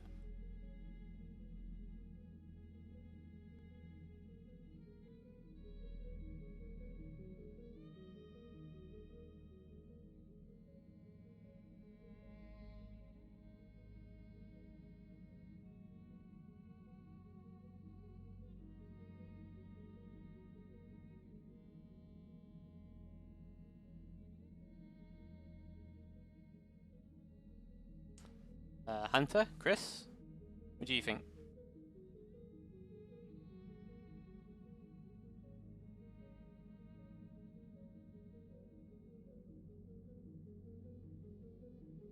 I'm not gonna lie, I am tempted to get it, so then when I do find the ammo somewhere in the system or even salvage it, I can then use it straight away.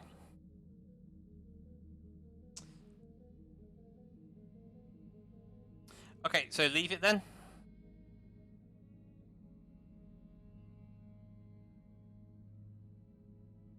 No, all good, Chris. Just deciding whether or not to buy the Rotary AC5, which is basically think big cannon, and it can fire 6 shots all at once.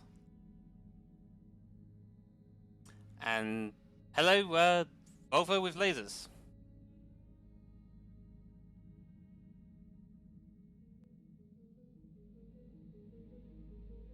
Well, bear in mind, the store does have a tendency to change. I believe it changes on the week, so it might change that we don't have it.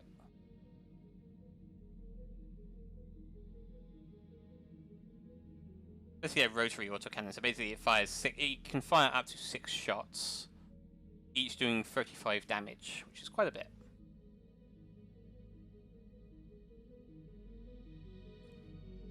It is a lot of cash. It is a million C-bills. There may be an opportunity to get the ammo for it later down the line, yes. More than likely there will be. either salvage it, or it'll come up in a different store on a different planet, or it may come up when the store rotates on this planet. I think we can. Well, how long have we got until the? We got 28 days until the next report, and look at the lance is ready to go now.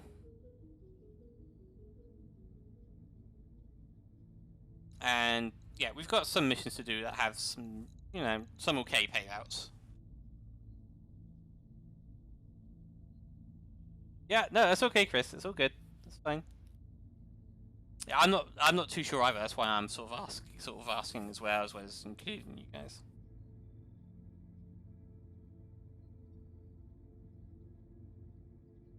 Yeah, they do that sometimes.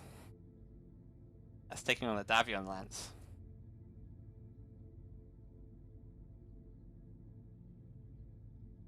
And that's a 1.5 skull missions. The mission we've just done was a 1 skull. Although it was a defend the base, those always take longer.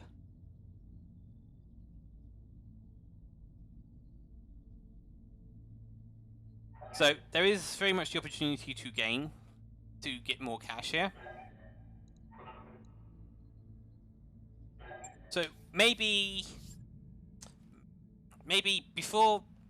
instead what we do is we do the next mission, see how the Lance is looking after that, after repairs, how our funds are looking, and then maybe look at getting it then.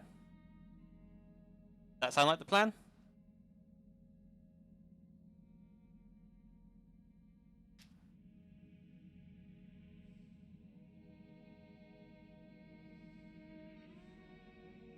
Okie doke. Sounds good.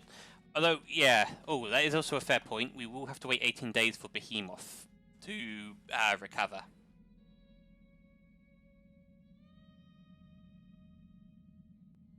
So, yeah, it may actually be worth waiting until later then.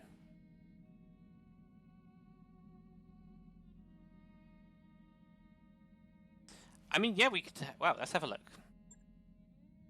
Let's have a look. What pilots have we got here?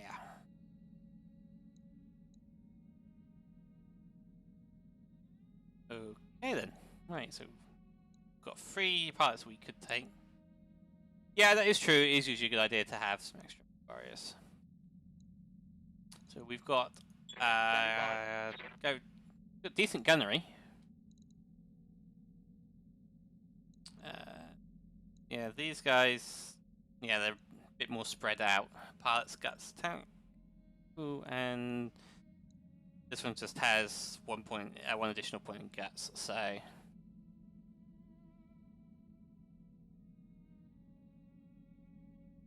yeah, no, the mod is pretty good. This is the Battletech Advanced 3062. Oh yeah, good point. Waiting for orders. Commander. Standing by. No text voice. If one of them had the text voice, absolutely would have taken them.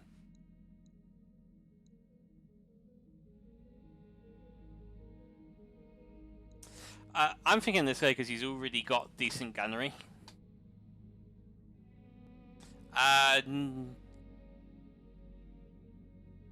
Although he's a, I think that one's a Kickstarter backer, yeah.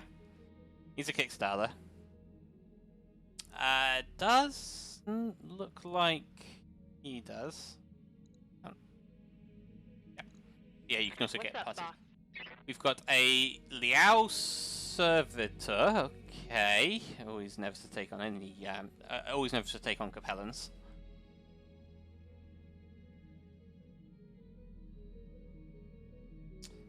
Okay, and Independent Trader.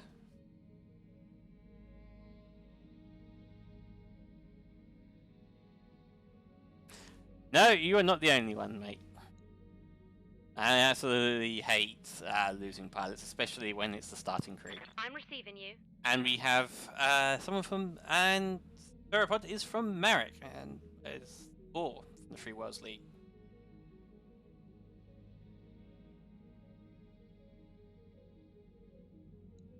Ready for orders. Oh yeah, you would like that one. You would like that one, Hunter. Yeah, I think Mechwarrior, I think he's our best option here. Like the gunnery, the other parts you can kind of do without and make up with experience. But having the good gunnery right out the gate does make such a difference. Yeah. He's from Davian as well.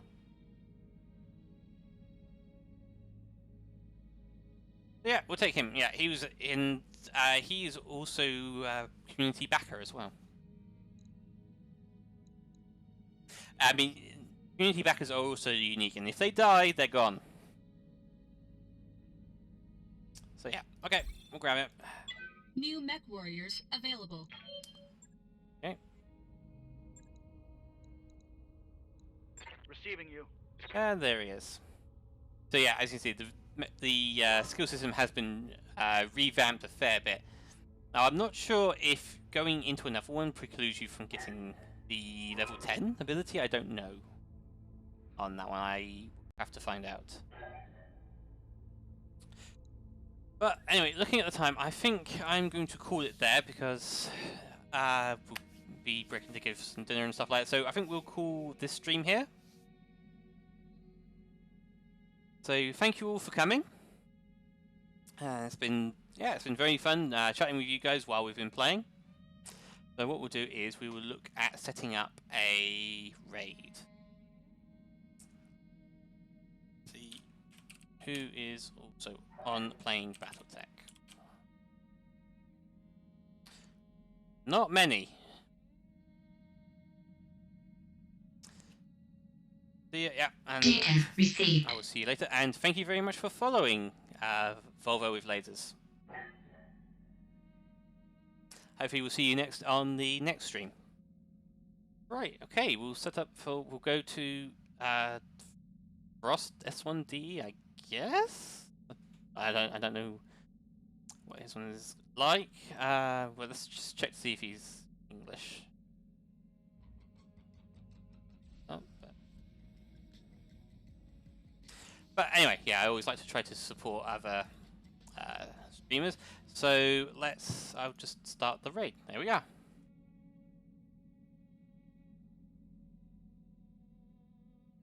And I will see you next time.